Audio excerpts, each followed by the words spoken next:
The following is a fan-based discussion. All properties discussed are property of Toei Inc., Bandai, Hasbro, and Subaru Productions. Hello everybody and welcome to another episode of Tokucast Reviews, episode 83. 83. Holy shit, we've done 83 of these. We have a lot more to do. God. I'm excited. We're kind of catching up on Kamen Rider fast. We had to start going back. We're catching up on Kamen Rider and Super Sentai. Yeah. More or less, but a whole bunch of other stuff got subbed. That's why we have to, like you said, we gotta go back. We have other shows. Because we got older shows that are getting subbed. Yep. Anyway. I'm not looking forward to It's those. Gaim Month! Let's do that. Not in the cave. Gaim Month! Yes. We said we were going to have a special guest. He couldn't make it. So instead. So it's just us as usual. Yeah. But. Business as usual, folks. Gaim Month. What Gaim Month? Matt is now officially excited. It's my favorite Kamen Rider. One of them. We will have words after this. It's one of my favorite. We will have words during this. Oh yeah, we'll have words during this. It's a review. But yeah, Gaim. We have now started this month. I know people have looking forward to it. I think this is one of the more popular Heisei Kamen Riders in comparison, because I think it just is. Especially with our audience, yeah. A lot of people, like when y'all were submitting your comments for what's your favorite Toku show for the giveaway, thank you again, a lot of people said Gaim. Yeah. True. A lot of people said Gaim. A lot of people said Magic Ranger. There's like 3 Magic Rangers. That's A lot of people said Gokaiger. A lot of people said Gokaiger. Magic Ranger, though.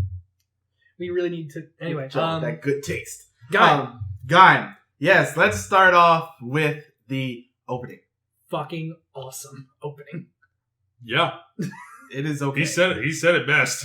It's great. It is amazing. It's one of the few openings I don't skip. Because it's a very good song. It is okay to me. You and your K-pop bullshit. Anyway. Look, don't come for X8. X8 did not come for you. It's my favorite Kamen Rider opening. Yeah. It's one of my favorites. Would you say O's is your absolute favorite? I would. No, that's fair. I like Owen a lot. That was very fast.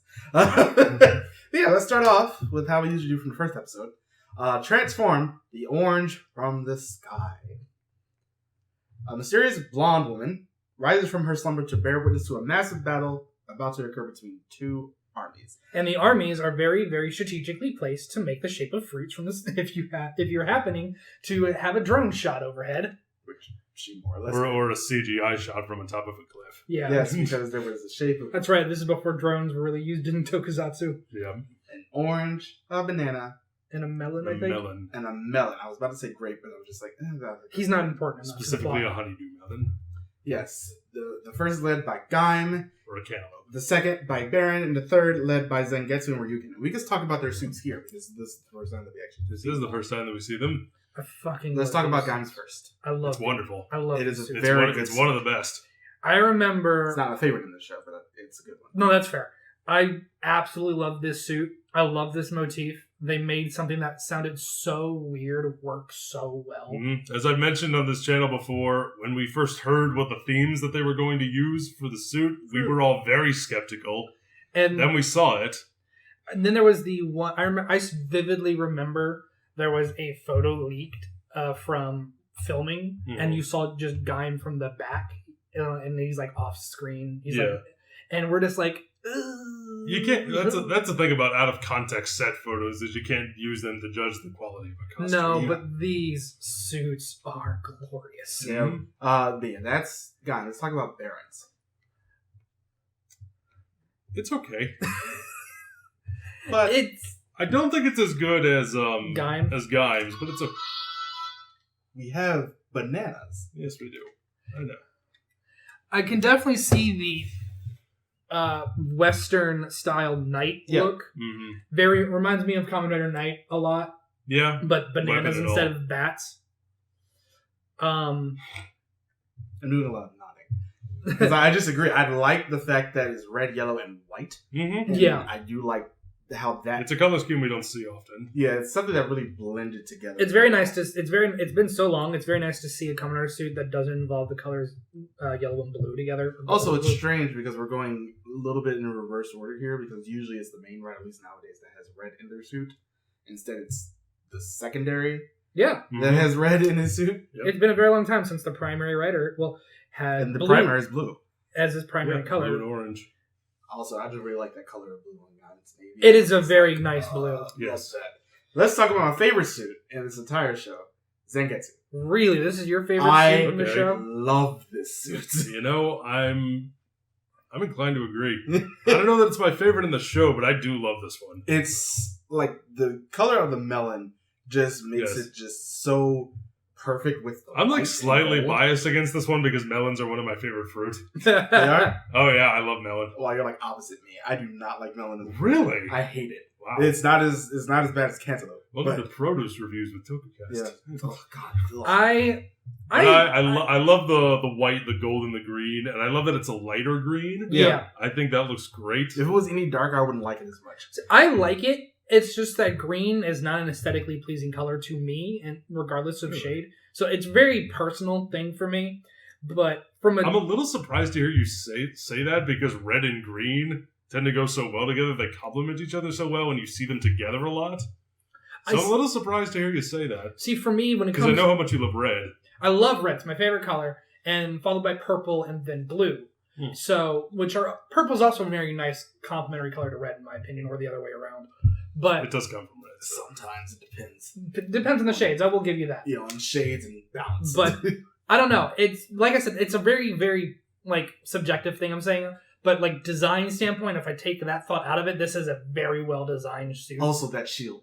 That I That like. shield's glorious. I love the it's a cool looking shield. I love the shield. I love the fact that he's the only rider who gets a defensive weapon with his lock seed. Yeah. What pisses me off is how quickly that is thrown away.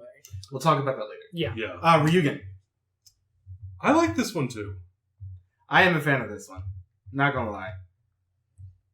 I think the biggest issue, and I have this issue with a lot of times with suits like this in the show, when they have floppy pauldrons. Because his... But, I mean, with I can understand that, But with the fruit that he's given. grapes. which we They're like bushels of grapes It's on a- his, it's a on his- terrible on his grape, shoulders. It's the terrible grape. Mm. I'm not a big fan of red grapes. Give me a But- white grape, though. Why was there no white grape form? because there was only one grape period. More melons. Valid. Fucking Because they were more important. fresh orange. Japan likes I do melons. enjoy the design of this suit. I think The this helmet one- is also very I detailed. love the helmet. I think this one works a little bit better because green and purple work. I think one thing I really like about all the suits in the show is how they're all based on different classes of warriors. Yep. From throughout history, we have samurai, we have Chinese warriors, soldiers, knights from the West, really And- good stuff. Is Zangetsu a knight from the West technically, or is he something? Or is he samurai? I think He's based on a samurai. Yeah. Okay, that makes sense. a Japanese. Like, So you usually don't think of samurai and shield in the same sentence. Mm. Yeah, usually when you think of shield, it's like Western. Yeah. I mean, I've been playing Sekiro lately, and they're there. But yeah, so the first episode, basically this show is separated into arcs. So the first several episodes. Very shonen of you. Until it isn't anymore. Is the Beat Rider arc, where they're like all the teams are fighting against each Episode other. And For the dance state. And by competitions. teams, we mean there are teams of breakdancers that are local celebrities in this town. He put big quotes on breakdancers. The town of Zaume City. I will go ahead and just say this now. I hate the dancing. Oh no, the dancing is. Not I mean, good. there's a reason why that arc was first, and it was quick in comparison to the rest of the show. Can we also talk about the first character we really meet in this show? The kid? No, the announcer, Oh, DJ Sagara. DJ Saga. Hello, Zawame City. I do like him. He's kind of fun. He is very fun. He's Yeah. it reminds me of the CEO in O's a bit with the energy level. Oh, I was going to say Huey. But I can see where you're coming from, but he was okay. He didn't really do much for me. I also just think it's hilarious about how not a throwaway character he is throughout Yeah. the show. You would think Yeah. somebody like him would end up being a throwaway character. We're just like, nope. I'll get more into this in my when we get into the main thoughts of the show. Okay, but But yeah, so this kid is lost in like a mall or an outside shopping center. In a shopping center. Outside shopping center. He's Separated found from his mother. He's found by Kota Kazuraba, who is our protagonist for the show. Yes. And he helps him find his mom. And then he's like, "Oh no, I'm late for a delivery!" And off he speeds on his scooter. Yeah. To go deliver whatever it is. And Kota goes and meets Team Gaim's leader, who is basically his best friend and like the group that he most Team Gaim, which he used to be a part of. And then he's just like, I'm gonna go and try to be an adult. Yes. Yeah, pretty much. Which I had a lot of problem with the way they treat him for doing this. What's that? You want to be responsible and earn money? Screw that. We're gonna do nothing and dance. Yeah, it never really get a job, you lazy bums. It's never really shown that they get any money or anything like that from this. Somebody's got to be paying for those jackets. It's that like 90s logic of it is 90s where logic. like they don't do anything but they're still able to afford a relatively decent place. Like they have like a loft as their headquarters. Yeah. And like I just said, somebody's buying those team jackets. Maybe I don't know. Maybe have fans who make them. Maybe or they have Patreon supporters. They have Patreon supporters, or they sell them to their supporters. People who are they have an Etsy store. Yeah, but basically and they take commissions. They're all fighting over these like dance areas around the city. The first team that Team Gaim is, or is it like King of the Hill? The longer you hold the stage, you just get money for it. I don't know. But they end up I'm thinking way too much about this because they end up fighting against Team Baron first. So we end up meeting Kaito and Zack. Yeah. Team. Which upon rewatching this, both Kota and Kaito are there's a lot of like really on the nose foreshadowing in this upon second rewatch. Yeah, there is. Where it's like where Kota like looks at the camera and says like, I want to help people and be the best that I can be. And then Kaito looks at the camera and he's like, there's only one thing that matters, and that's power. And I was like, well, I wonder where it's like knowing where this goes, I can see where this is going again. But they fight each other, not by dancing, as you would in any other type of dance hall. You'd think so, but apparently, around the city, the end of this game has taken over. So it's basically like little pocket monsters that they use lock seeds for. To fight against each other. You don't have the one that they use the most. Basic white one. Oh, yeah. No. Yeah, because boring. So, but they fight because they're cheap.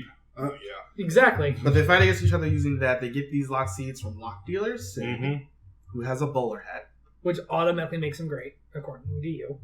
I do like a bowler hat if they're used correctly, and they but his character. We'll talk about his character later because he doesn't really have it yet. Well, that's what I'm saying. Is like I'm talking about his character now. Is very mysterious because you look at him and.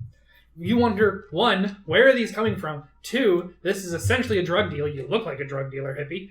3, what is your story? All these questions and more will never be answered. And it's unfortunate how the story ends. But yeah, so the Indes ends up getting out of the stage that comes up when they use the lock seed. This whole thing is basically overseen by the Augusto Corporation. You know, the life tree. What it is, what it does. It's just basically a big old corporation that has taken over this city. Zawame City. Yes. In its clutches. Also, because we see there's a lot of shots of the Augusto Corporation and how they have taken over things like hospitals and schools, shopping, all these various points of business that they now have their fingers in and have their logo on. Also, the owner of the fruit bar is somebody that we have seen before. Yes. He is the second. He was in Ryuki. He was the second Zangetsu. He was the gyoza chef. Not Zangetsu. No. Zolda. He's the second Zolda. Z's. It was a Z word. He was the main bad guy in Kabuto. Oh, was he? Yeah. Okay. He was an Amazon. That's not a great thing to put on your resume. I liked it, especially when he took over the B because that's what he does. But yeah, it's that guy. He shows up every couple of years or so. He's good in this show. I love him just as an actor, period. He's a good actor. Because he's convincing. So no, he's great. He's the Ernie. This is like the Ernie and the Ernie's juice bar of the show. It's just a fruit bar. Same thing. They sell like parfaits and stuff. No, he wants parfait. But yeah, so Kota ends up talking to Yuya. And Kota goes off and just does a whole bunch of jobs around the city as he do. And then the next day he ends up getting a call from Yuya saying that he has found something interesting. skipped over her a little bit earlier, but Mai is like the main Token girl. She really is, especially for the first part of this show. We meet Mai and Michi in this episode. You noticed a very striking resemblance to Mai and the blonde girl from the opening scene. And they actually mentioned that a little bit later. After Kota ends up getting that call from Yuya saying, I found something interesting. He and Mai go and meet up. They find a zipper and a crack in the wall. They go through it. They find a belt that Yuya apparently... The crack in the wall leads to a large forest. A large magic-looking forest. A large forest. Technicolor forest. That looks like it's been covered with the spear effect from Photoshop. And then it works. They pick up the belt. Try to give it an otherworldly feel. They have some lock seeds, and there's a lock seed on the belt, the orange one. And in this world, you can literally take a fruit off of a tree and it becomes a lock seed. That's where we find out that's where the lock seeds are coming from. But Kota and Mai end up getting attacked by the Byakuya Invest. They run out, and Kota has to fight off the Byakuya Invest immediately and transforms for the first time in actual canon into Kamen Rider Gaim, which we have already talked about using the orange lock seed. And this is where Kota ends up seeing the mysterious girl who resembles Mai, who tells him that he is now bound by fate until he dyes the world in his color.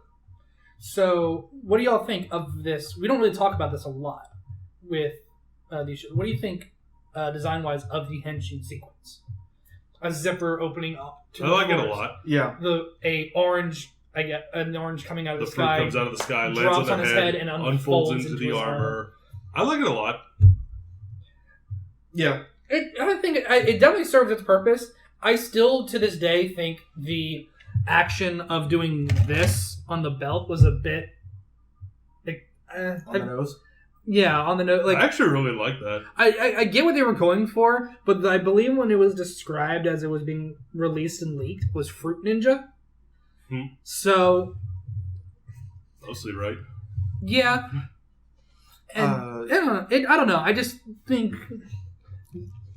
I think they could have gone with a much more sleek design. What would you have changed? Well, like I said, this is just so... I don't want to say massive, because it's not compared to other belts we're going to get in the future. Looking at you, Ghost. But I just think there could have been another way to do it that would have been more... I don't know. Like streamlined, do you think? Yeah, a little more streamlined. Slide in like 01's does. Yeah, like 01's belt is a bit bulky, but it's because it's wider. But I don't know. I actually really enjoy that design. The idea of scanning the card to identify what form you want, flipping it open, and then just inserting it into the belt to keep it as streamlined as possible. It doesn't work as well here. I disagree. I think it really works here because the act of slicing the fruit to open it to get their full armor. Yeah, I think visually it's unique. That's fair, and it's interesting, and it really ties well with the whole theme of the costume as well. So I think it really works. Now, well, the reason why I'm saying this is that they're called lock seeds, not lock fruits. So I don't know. Maybe it's because... You have to keep in mind, this is also the same country that calls a spear... Oh, we're going to get to that. In a second. We'll get to that in a second. But I'm just saying, if you're going to... It's kind of a conflicting in motif that they're going for. Anyway, I disagree. Episode 2, we get that whole part at the beginning of the episode where Kota keeps showing his sister that he can transform. And then he goes around transforming. I fucking love episode 2. It's a pretty funny moment. Just the moment where he has the lock scene, he goes... And then Sid is he can't fit in his moped. Sid is telling Kota that the belt is called the Sengoku driver, and it bonds to the first person that wears it. So it's now his destiny. Which means we don't have a problem. We don't have the Fives problem. The belt can't be stolen. It's now his destiny to use it to help Team Gaim. They end up getting proposed by Team Barons. They'll take over like Gaim's last stage. Yeah. And then Kota goes up. And Peko, who was a member of Team Baron, was a cheater. And kept using a slingshot. Because that's how they won last time, by cheating. Yep. And then they end up getting the Pine Lock Seed, Gaim does, and uses it to transform into Pine Arms. This Lock Seed outfit is trash. It is the worst one in the show. I don't know if it's the worst in the show, but it's not good. It is. It's definitely not great. I hate it so much. But I can't really think of how I would design it differently. I have a suggestion. Go for it. Not using it. You pick a different fruit. because it's just not. The pauldrons on the side are like Ryugen's times 12, and I hate it because of that. His first 3 forms, like only one is good. I didn't mind Ichigo. I'm not a fan of Ichigo either. I liked Ichigo. I liked Ichigo as well. It's definitely no Pine. Yeah, better than Pine. But I think I kind of like the head of Pine. I like the pineapple cream coming off the head. That looks okay. Everything else does not look good. Especially when you see it in movement. You're just looking at it. No, yeah, I will give you that in movement. It's not great. But again, I just, with the fruit they were given, I really can't. Well, this is the fruit they chose. Well, they chose this. Nobody said, here, you have to do this fruit. But what I'm saying is that I think the reason why they chose pineapple, it is one of the more popular, more iconic of fruits. Everybody loves pineapple, except for, the people that don't like pineapple. There's a majority of one over the other. What I'm saying is that this is a popular tropical fruit, which, if we didn't have it, someone was going to be wondering what would a pineapple look like. Also, because the weapon that he uses in this one, it's much more. Pineapple is more of a offensive tank. So it's a ball and chain. Yeah. And I also love one of the finishers for it. It's that it takes this idea. I don't know if this is an actual weapon in Japanese lore or not, of a net that you throw onto the head of your enemy, and you pull a string and blades cut their head off, and you can pull it and grab the head back. That's why when he throws the pineapple goes on the monster's head. It was some sort of homage to that weapon. I'm pretty sure Mythbusters actually tried to test it once. Yeah, they did. I remember that episode. Oh. So that's was it busted? I don't remember. All I remember is them built they were building what they thought how that would have been designed. Yeah, sweet. I just think that weapon idea is cool, and it is cool. Ball and chain really isn't used in Kamen Rider a lot. So we get to episode 3. This features the debut of Baron, the Sakura Hurricane, and the Rose Attacker. Baron finally gets his own Sengoku driver to use it for power, and he gets to transform for the first time. Power. And then he and Gaim face off. Just as you do. So we get Baron's first transformation sequence, the Knight of Spear. Banana. That was Zach. That's not a spear, Japan. That's a lance. Fucking spear. That's not a mace, Japan. Or that's not a hammer, Japan. That is a mace. But we also get the 2 bikes, finally. And this is the only season I'm okay with dirt bikes. Yeah, it works here. It works here because they also have to ride them in the forest. Sid comes in and just like, you two are going to fight. Let's change up the rules and change it to a fight on bikes. And so they drive. Because toys. What? Because cool. Well, no. Actually, it works here. It doesn't feel like just straight up toy commercial because it's utilized into getting into the forest. This is the other way that they realize they don't have to wait for the crack to show up. They can just vroom and go really fast. Just like that? Got to go fast, like Doc Martin. And back to the forest? Back to the forest. Mm. But I like the bikes Sounds exciting. The Sakura Hurricane and Rose Attack. I quite like them. That's fair. We've had better dirt bikes, but I think this is the only season I'm okay with. The bikes in this show are just kind of like meh for me. They really don't leave any impression on me whatsoever. Which I'm perfectly fine with. Yeah, and honestly, I don't think they're supposed to.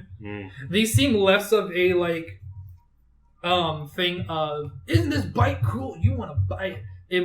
It seemed more like a thing of, we need, it's called Kamen Rider, they have to write something. Let's integrate it more into the plot of the show instead of trying to make it as designed as possible. Now, I do like the fact that this is also the only Kamen Rider bike really that doesn't immediately mirror the look of their associated rider. Actually, yeah, because all of the bikes in this show are based on flowers, or all of the vehicles that they can use. Vehicles are based on flowers because they have the Sakura Hurricane, the Rose. The let's just be glad it's another rider bike that has their face on it.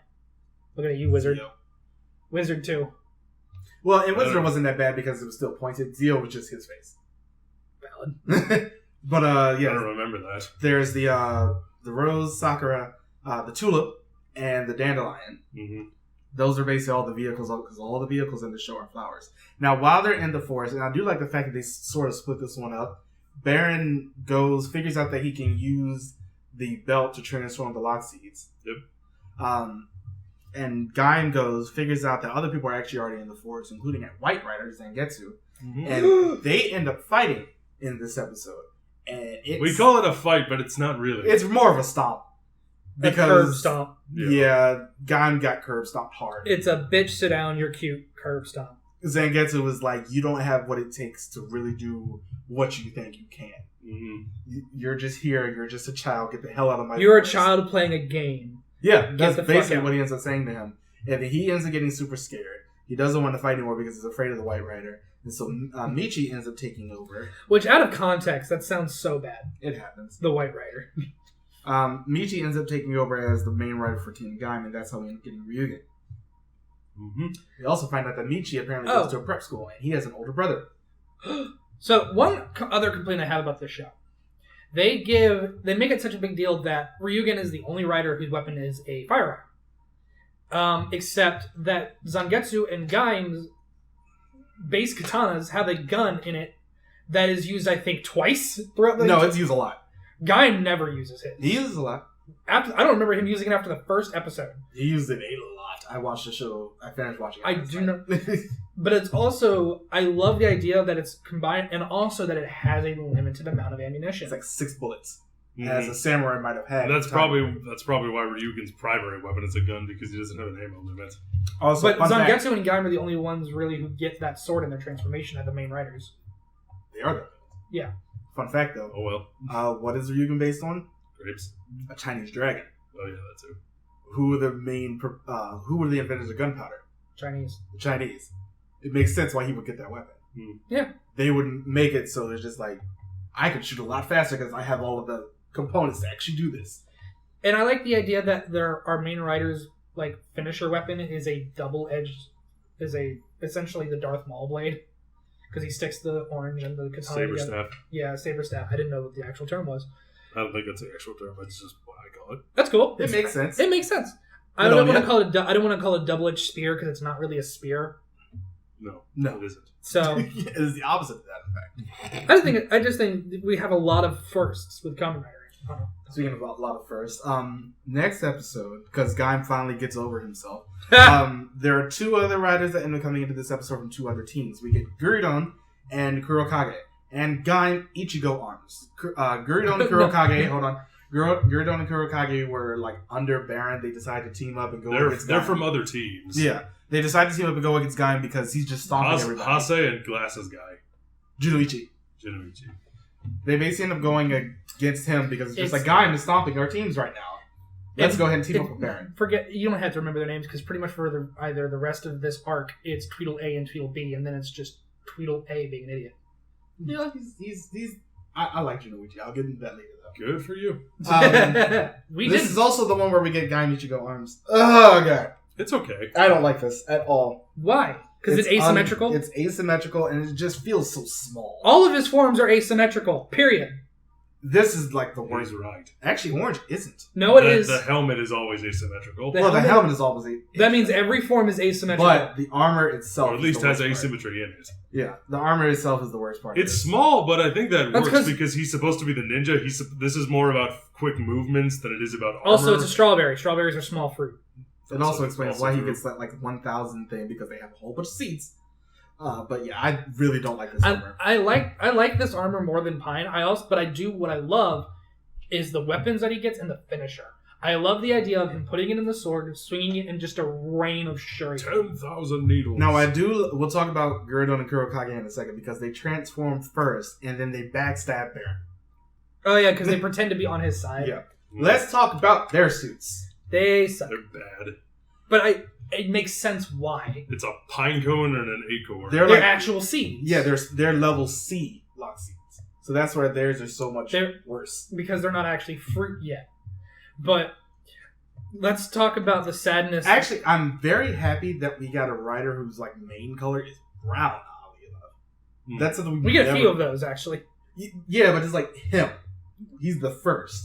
It's like I think the other one Brown that we and maybe have black. gotten was the antelope one from Ryuki Oh yeah. who died in a mirror. But let's talk about like the sad weapon that is the mallet. The hammer. No. The Pico Pico hammer that's like this big. It's a mallet. It's sad. It is very his weapons were. I like Kurokage's. Because Big the spear. It's an actual spear. Because it actually looks like a weapon and not a toy you'd find in Kmart. I'm pretty sure they use the. I'm pretty sure you could find that on the picture of a Yu-Gi-Oh card. Yeah. Now, Takatora. I summon Kurakage Knight in attack mode. Takatora We got is enough of that during the stream. Thank you. Takatora is Michizane's older brother. Yeah. He's like the head up at Augusto Corporation. He's also Zangetsu. Dun, Yes. dun, dun. He's meeting Yes, with shock, horror, oh no. he's meeting with Sid over the progress of the 6 Sengoku drivers that they have, Mm-hmm. and it's mostly just them gathering data. But he doesn't know that his younger brother is one of the people who actually got it. I love the way, by the way, that Michi gets his belt, because he's just like, eventually I'll be one of the people working at Yggdrasil. You might have to answer to me, but I don't know what might happen. Who knows? And Sid's like, you know what? I'm just gonna leave this belt here. Who knows what will happen to it? So, Like, I loved Michi at the start of this show. he's amazing at the beginning. He's manipulative. He knows how to manipulate people and he knows how to talk. Talk his way out of situations. He is Loki to Gaim's Thor. Gaim is very, justice and optimism. But Michi's in the background going, sometimes you got to get your hands dirty to do the right thing. Mm. And by your hands dirty, I really mean money. Yeah, Or, sometimes, or stabbing. We'll talk about that later. Or shooting. or bitch laughing. But in episode 6, Sid is like, That all right, is these no kids. Can we are- talk about, have we gotten to Zangetsu? I can't remember which episode this is, Zangetsu's transformation into... That doesn't happen for a little bit. Ah, it's so cool. Episode 6, though, He gives no shits. Coach is out there trying to find a new part-time job. He's Yeah. going to a pastry shop. Yep. Charmant. And we end up meeting the head chef, Oren Pierre Alfonso. Marcus's favorite character. One of my favorite characters in this show. I Mhm. absolutely love him. I Fun know fact. you do. He was in the Bleach musical. Oh, was he? Well, he is a musician, so. He played Ikaku Madarame because bald. Gotta love Bleach. I hate Bleach so much. It started off great. It became trash very quickly. Yeah. But he was a former Green Beret, Mm-hmm. and then he studied in France to become a pâtissier. Good pastry chef. And then later on, he ends up getting employed by the Yggdrasil company to defeat the Riders, and ends up becoming Kamen Rider. Bravo! I think Bravo. I think this is one of the cleverest designs. Yeah, it's a very It's clever based on a design. gladiator. and a durian. Gladiator and a durian, so he's really spiky. He's got the 2 big swords. I think this It's a pretty cool really design. worked. I really like this design. Don't forget the mohawk. He does have a mohawk just because of I the know. Roman helmet. But I love this suit. It's a very good suit. It's very clever. with the different shades of green with the slight purples here and there for Yeah. accents. It's a very well designed suit. I'm a little bit upset that he never actually gets another suit. That's because he got kicked to comedy relief real fast. He did get kicked to comedy relief pretty. Remember when he was a threat? No. Remember when he first shows up and he was like, I don't hire people with these signs because it's a different policy. Remember that one scene? He's like in a robe in like some penthouse with wine, and he's just I would just like, well, I had no choice but to stand. I was completely here for that and scene. he's just like leaning back, and he's like, "You needed me to kill some kids. It's fine." But at the end of this episode, Michi ends up finding out that one, his brother is another rider. Or it's either this episode and the next one. Dun, dun, He dun. finds out that his brother's another rider. Dun, He has dun, 2 dun. lock seeds, the melon one and the watermelon. And he ends up taking the watermelon lock seed.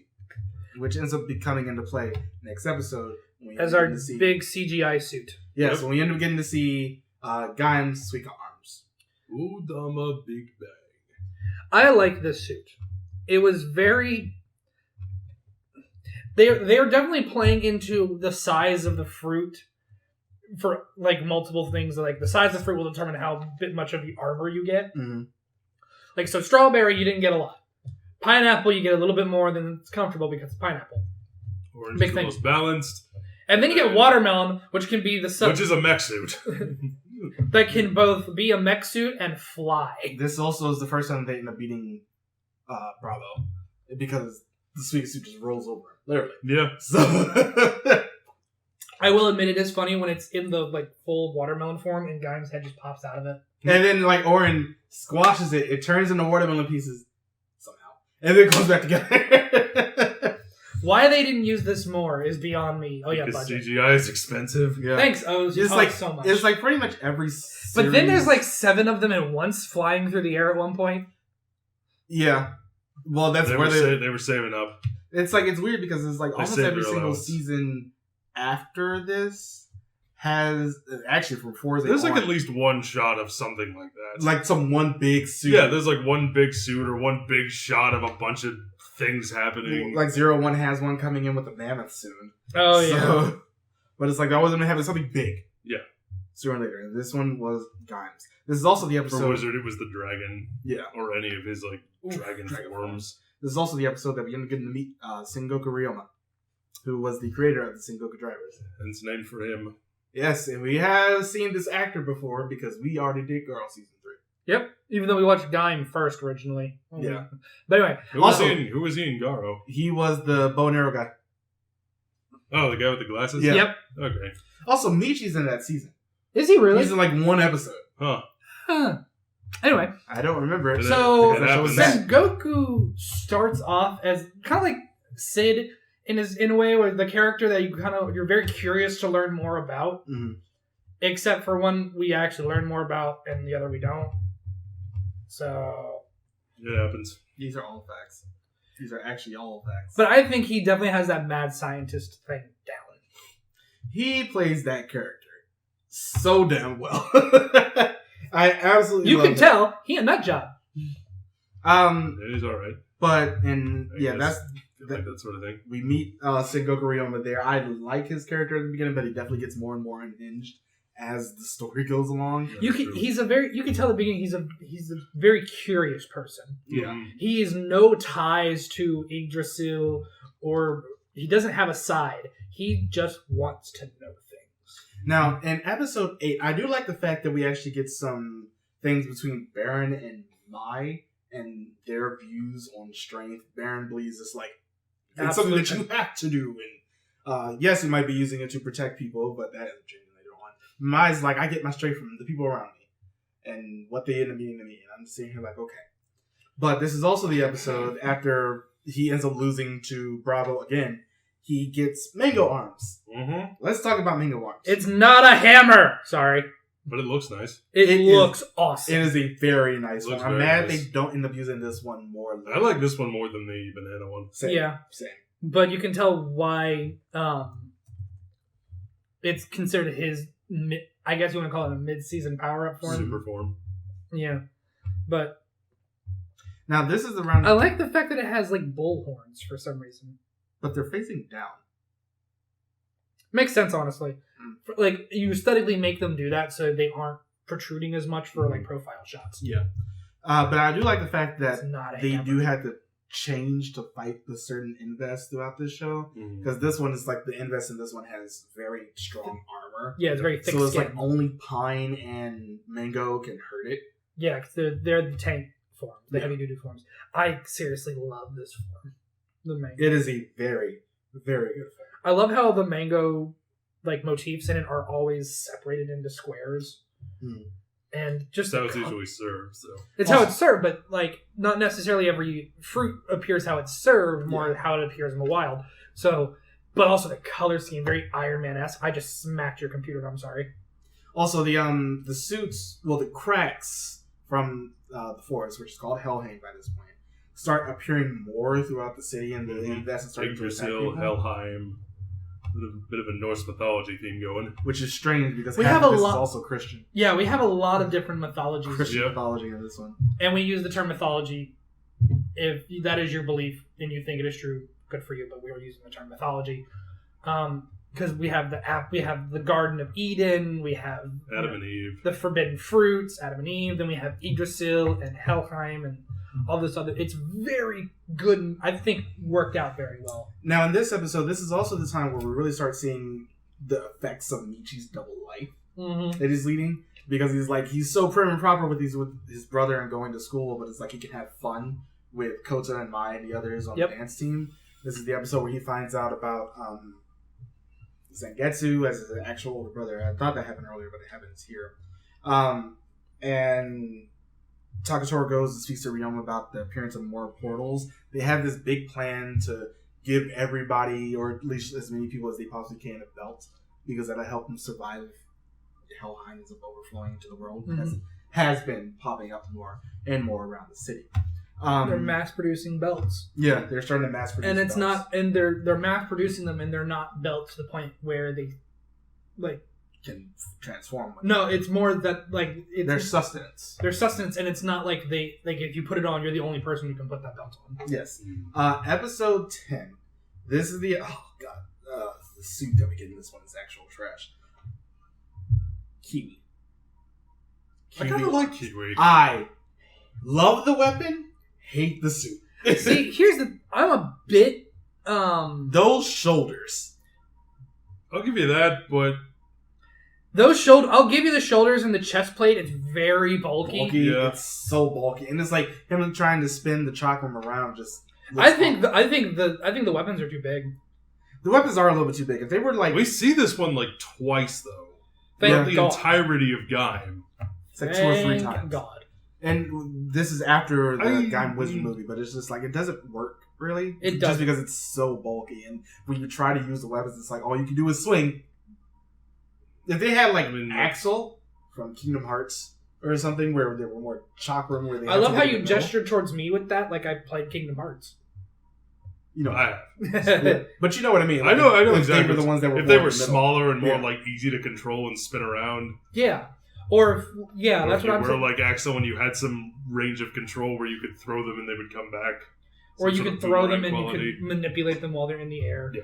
But no, this form. This is more like Tira from Soul Calibur. I don't mind the headpiece, The headpiece looks really Yeah, the nice. headpiece is fine. but the shoulder and everything else is just wide. You know what it reminds me of? What does it remind you of? It's from one of the Jurassic Park movies where the guy was in the car. the and first one. The first one, and the Oh, the Dilophosaurus? yeah, and it the- just spits acid on him and Well, kills him. poison, but yeah. Yeah, it just reminds me of that, and I was just laughing so hard. Oh, that's right. You even brought that up when it When it premiered. Yeah. This is also the time, so all the riders are like fighting each other, and they go into the forest, and Takatori finally transforms on screen for the first time in his Zangetsu. And he gives no shits. Opens the lock seed, throws it in the fucking air, and just looks and like he's bored. Catches it and puts it in the driver. I will say this now: he's my favorite character on this show. I'm not surprised. He's my actual I love Orin, but something about Zangetsu is just great. This is also the time. So they end up going to the forest. Takatori ends up following them after them. And then Excuse me. there's a whole bunch of fighting that happens in the forest amongst the riders. By the way, the amount of O's jokes we made while watching the show in college. Look, it's Takatora. Bata? The amount of times that joke was made. I don't remember ever making it. It must have just been you. It was him too. This is also the final appearance Because of... I don't think you'd watched O's when we were watching this when it aired. I don't know. Oh, yeah. I think I had. I'd at least started it. Maybe. Maybe. But this is I know because I got it from you. This is the first... I got it from you. This is the first and only time that we end up seeing Suika Arms Gyro mode, which is just basically just it as a walking flying tank. Yep. This is the final appearance of Gaim Suika Arms, the final appearance of Kiwi, and the final appearance of Ryoji Hase's Kamen Rider Kurokage because he ends up fighting Zangetsu. And I say fighting, but it's more like Zangetsu walked through Guridon first. Mm-hmm. And then he meets Kurokage, and Kurokage keeps trying to attack him. And Zangetsu's like, I really don't have time for you. Go away. And then he just keeps attacking him, and then Zangetsu just like, just shut the fuck up! And just slashes his belt and breaks it, along with the lock seat. Yep. Which I don't play it. Yeah. I am cool. Now, this, in episode 12, this is the, let's see, is it this episode or is it 2 episodes later? Let me double check. I honestly thought Hase was dead by 9. Okay, so it's this one. It is 2 episodes later, but it's like here. This is the first time that we end up getting to see the new generation Riders with the energy lock seeds. Mm-hmm. So we get to see Takatori first transformation. And Hase is going a little crazy because he's just like, I can't do anything with everybody else having a belt. Guridon immediately turns his back on him. Because Junoichi is a... Because friendship is a fickle mistress. Sure. Kota ends up... At least in this show, it certainly is. Michi tries to end up convincing Kota to give up the belt. Because they're like playing into Yggdrasil's hands. Mm-hmm. This is really the start of Michi's manipulation and descent. Mm-hmm. Especially his manipulation of Kota. But this is also the first time that we're getting to see Kamen Rider Zangetsu Shin. Let's talk about this one. I'm not the biggest fan of this suit in comparison to his other one. Agreed. One, because cantaloupe becomes a thing. Yeah. And I hate that fruit. I like cantaloupe. I hate. It's that part of the fruit salad that I'm just like, no. Melon energy on. Yes, and we also been getting a different sound. But I love the sonic arrow. I love the motif of the belt that they're juicing the fruit, which is getting everything that you want from the fruit, really. All the flavor in a condensed, efficient form. Like it also shows that these suits never... Like, you would think with something being introduced this early, they would end up getting overpowered, and they sort of do, but they're never completely useless throughout the rest of the show, which is refreshing in itself. Refreshing like soda. I love the idea that... So I can't agree. I know. I love the sonic arrow. I love the idea that these are all designed as archers. I do love that it's a bow and arrow. It's a bladed bow and arrow, too. So which is also great, so it's good for close range as well. It is honestly one of my favorite weapons in this show. I love the aesthetic of the suits, all four of the Energy Riders. I know we haven't gotten all four of them yet. But the idea that they only get one shoulder guard, because when you're firing an arrow, there's only one that's actually able to be targeted. Also, just going back one episode was the Christmas episode, which I sort of skipped over, but this is also the first episode that we get to see that Gakusano, the actor, is a parkour artist. You know what I mean? He does parkour. I love seeing him like run through all the cars. Oh yeah, didn't he do a bit where the camera went through an open minivan and he jumped through it? Yeah, okay. I just like seeing things like that. I thought it was just cool. Oh no! And I like the fact that they actually used the person's skills, like in Tokucast when Green fought out of suit more than anybody else because he actually knows martial arts. Mm-hmm. So it's just interesting to see things like that. I'll hold off on the rest of my opinions on the Energy Riders until we actually get all four of them introduced, which will happen soon. So Baron is sort of really tired of everybody, but he's more tired of Bravo than most. I also don't blame him. Nope. This is also... So, Bravo's just going around saying that they are the ones that are... Like, the beat writers are the ones that are causing the cracks to open up around the city. Brother, I had so much problems with this. Propaganda. No, it was still stupid. It's propaganda. It's propaganda, but it didn't make any sense. It made sense to the people in the story because they needed somebody to blame. And the Augusto Corporation... Because all they were... Well, I'm not one of them. I'm the one watching the story. That's dramatic irony's a bitch. Because all the people knew was these dancers started getting these Kamen Rider abilities. Yeah, I know. I watched the show. You don't have to explain it to me. Sorry, my iPad decided to update. Yeah, it's like, this is something that ended up happening in show. So we sort of had to look at it from the viewpoint in show as to why it didn't work for me. It made complete and utter sense in show as to why they did this. And I think I appreciated it more because of that. Yeah. Worked for you, didn't work for me. This is also the only time that we end up getting to see Gaim banana arms. Oh, yeah. The only time. Yeah, it's the only time that happens in the show, but I think it also happened in the Hyper Battle, which we maybe just skipped over because of things. But yeah. It looks kind of cool, though. Yeah, I honestly like banana arms. It's okay. It's odd to see because we only see it once and never again. Mm. So we're not used to saying it. Yeah. So yeah.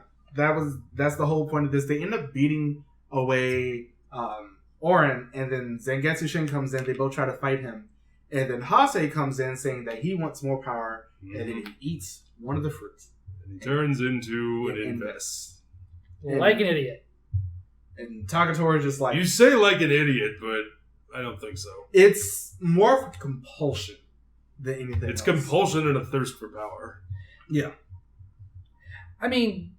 I get that, but Baron also thirsted for power. He never ate it. He never ate the thing. No, he became an Invis regardless. Yeah, and Zangetsu was like, I'm going to kill him because apparently he's already gone. And Kota gets in his way. Zangetsu completely and utterly humiliated Hase the last time they fought, and he can't transform and fight with everyone now.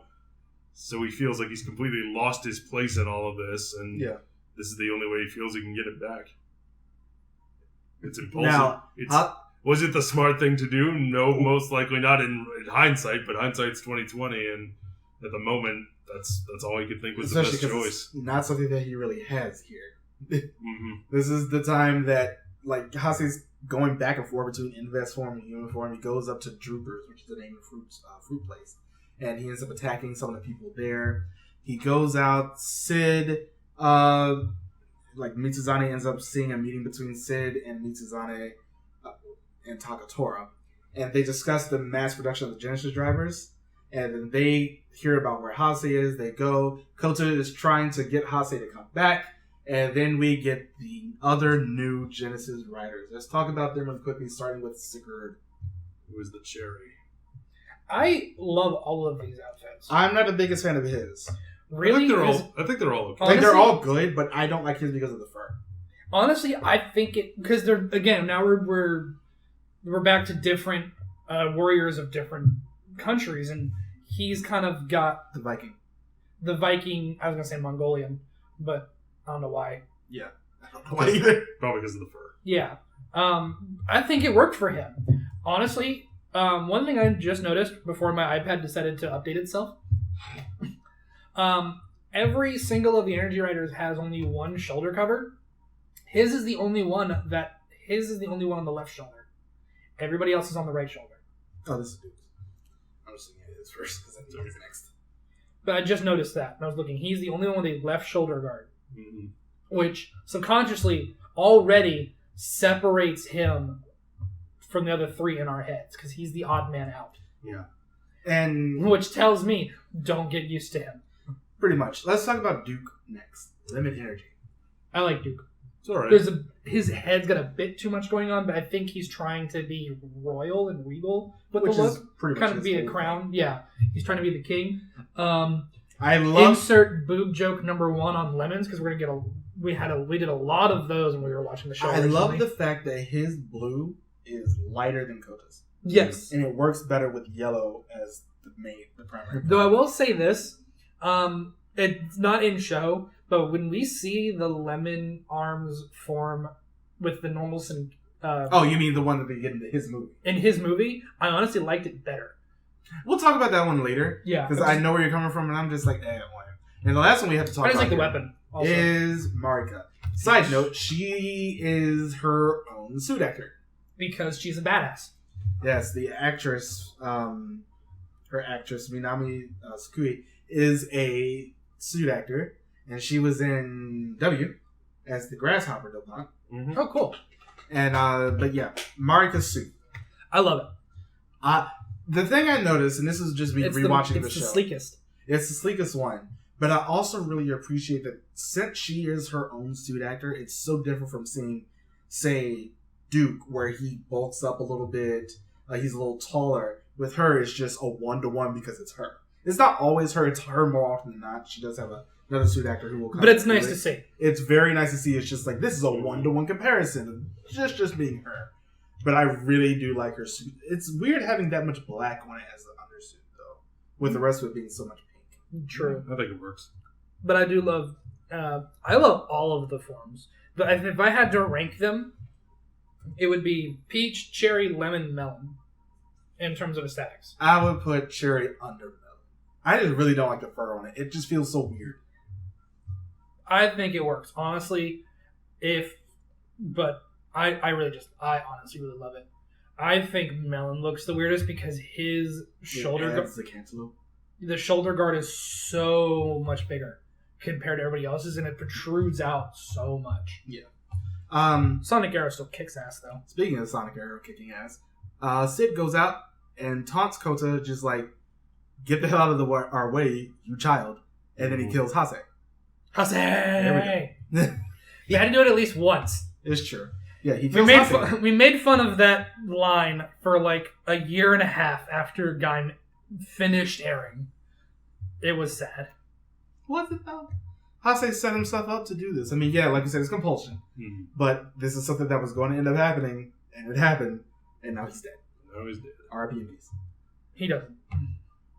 Then in the next episode, we end up having Kota and Kaito try to break into the company, into Jaeger-Cell.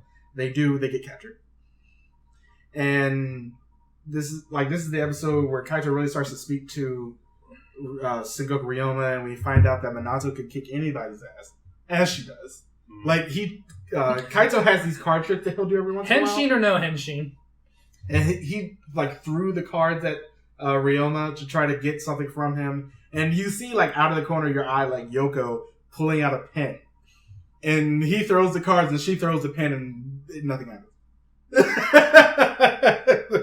that's the end of it. Mm-hmm.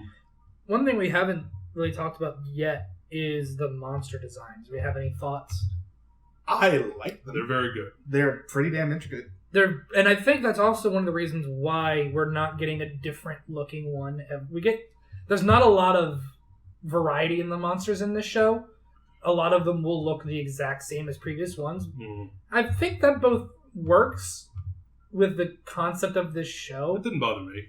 It bothered me at first. When we first started watching this, it bothered me because I'm so used to the formula that is Tokusatsu. A different monster every week, a different problem to solve, blah, blah, blah.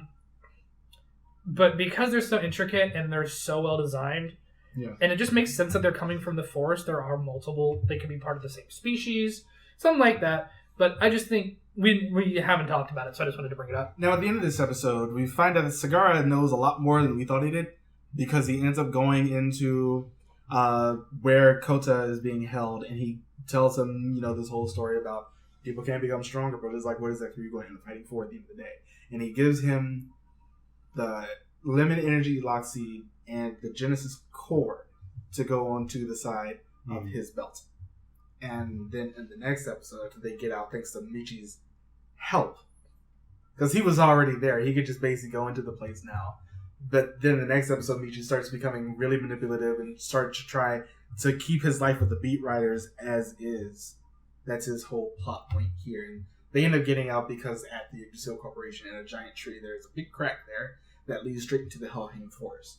This tree was also like some part of some shrine that Kaito's family helped out with when they were younger, and Mai's family too. But either way, episode 16, Jimber Lemon. Let's talk about this one. I don't mind it. Yeah, it's okay. Bulky. It's okay. It is bulky. His lemon one is actually all about attack. I thought it was defense, but it makes sense that the melon one was defense. Even though we never saw it? We never saw it in the show, but they do end up releasing it as an SIC thing later on. And we end up getting the other two, Cherry and Peach, as well. This is also the time where Kota almost legitimately kills Sid. He doesn't, because Michi backstabs him more or less by releasing some invest. And then coming out and saying, I'm here to help. This is when Michi starts to go downhill as a character for us. Yeah, it's like, I feel like the show needs him, but I'm still not a fan. So when we were watching this show as it progressed, we knew, we were familiar with the work of the main writer of this show, Gano Nobuchi. Primarily with an anime that he wrote, Follow Monaco Magica. Think of the show what you will. I do. Thanks. We kept comparing Michi to a character from Madoka. Oh, did you? Yeah. I think it was, I can't remember the name because I've seen the show once. The blue-haired girl, I think, was the one we kept comparing to because she went batshit. I could have sworn we were comparing with Sayaka because she went batshit crazy, didn't she? No, the black-haired girl. Because that's the parallel between the two of them. See, no, I don't... Sayaka was more like Hase for a quick minute, and then, time travel happened. But the black-haired one is the manipulator. So their parallels line up. No, but as it was going, Mitch became less of a manipulator and more just became batshit crazy. It's so true. That's why we kept calling him Sayaka. in this episode as I well. believe Sayaka's first name is Michiko, though. Ha. So We compared Hase to the blonde girl because they just die. All they do is die immediately. That is also a good comparison, but characters. I know, but at least for some of you who don't know, there are like fridge covers for her that cut off the neck for the freezer because poor taste. It's hilarious. Anyway, moving on. This is also the episode where, well, it actually happened in the episode before, but Takatori found out that Mitsuzane was Ryugen, and he ends up taking him to the forest to show him the thing that they are trying to prevent. The darkest secret that the forest holds. This actually ends up getting shown a little bit later, that there was a giant city in the forest that came with it when they found out about it. Because Kota ends up finding out about it later, also from Takatori. So that's one thing I've kind of been confused on, I should say. Is this dimension an actual separate dimension, or is it another planet? Yes. God damn it! I think it's like kind of like a Stargate. The zipper is like a Stargate. The zipper is a dimensional portal, but it's a portal within a different space and time, somewhere else in the universe. My head hurts. Yeah. Moving on. Now, Ryoma... I'm sorry I asked. Ryoma and Mitsuzane end up fighting... Well, actually end up talking in this episode to help him convince that his older brother that his plan of action was a scientist's plan. So he doesn't want to try to kill everybody on Earth. And then Mitsuzane arranges things so he can continue being a beat writer with his friends a bit longer. This is also the first fight that we end up seeing between Gaim, Jim Berliman, and Marika, where they're fighting throughout, like, everywhere. And they're just shooting at each other. Yeah. Just running and shooting. Something I've noticed, and please, I might be thinking too much into this, and let me know. There is a very an aesthetic choice with the Jinba forms, is that his forehead piece goes from bright gold to silver. And because of where he gets these powers, again, I might be thinking too much into this. You probably are. It kind of is a visual representation of how he understands now that he has to be more like the people he's fighting in order to achieve what he wants. A kind of the dark side growing in him as well, to take the color out of his suit like that. Also, this is around the same time that Bravo starts to become much more... I don't know that I agree, but it's an interesting way to look at things. I literally just I think thought it's of an it. interesting interpretation. I literally just thought of it. Bravo starts to become much more of a comic relief character here. After he gets beaten by Don't forget the part where he falls in love with Zangetsu. I mean... What happens earlier? Yeah, that does happen a little earlier the first time. No, I just realized we never brought it up. We didn't, but and it then he actually made, like, is... the melon cake. Yeah, but it is important later on. Oh yeah, because we'll talk about that when we get to it. I'll admit we were very proud of the show in that moment. They didn't just let it go to waste. Nope. I love it. Moving on. Episode 19 and episode 20. This is the time that Kota ends up finding out about the forest, the secret that is holding there, and the fact that the people that he has been, the monsters that he had been fighting were previously people. Or people who had eaten the fruits. People! Yeah, who had eaten the fruits. And this also ends Including Yuya. That doesn't happen until a little bit later. Michi actually ends up finding out about it later, and that was around the same time that he started to convince Kota to give up the belt. Because he didn't want Kota to find out? Yeah, he didn't want Kota to find out, and then later on he didn't want Mai to find out. He still finds out. Oh yeah, because he's obsessed with her. Why are you so obsessed with her? Anyway. You just want attention. Moving on. But yeah, I also love the fact that you get to see Kota's like real struggle with what he's doing now. Even if he does like have to protect the people of this world, he really doesn't like the thought of killing people. And while these might not be people anymore, he still views them as such. Which is an interesting way to see exactly how he's going about doing these things. We're going to start condensing these because this is a long review. There's a lot to talk. This is one of the few Kamen Riders that has very little filler for us to skip. Yeah. True. That ends up being the thing. Because we are skipping it. Yeah. Like, I'm trying to condense as much as possible. But in episode 21, this is also around the same time that they end up finding out that Yggdrasil has a plan B. And if that plan B is the Hellhang Forest gets any bigger, we're just going to go ahead and destroy the city. Yeah. That's what we're going to do. Scorch it, burn it to the ground, start again. Pretty much. This is exactly what happens, actually. Or at least they try to. And in episode 22, this is the episode that we find out that Yuya was killed by Kota. Mm-hmm. Or rather, we found out earlier, but this is the episode that Kota finds out. I was going to say, we find out earlier, but this is the episode he finds out. And it also... Because Michi finds out first. Yeah, Michi finds out first. And then he's just...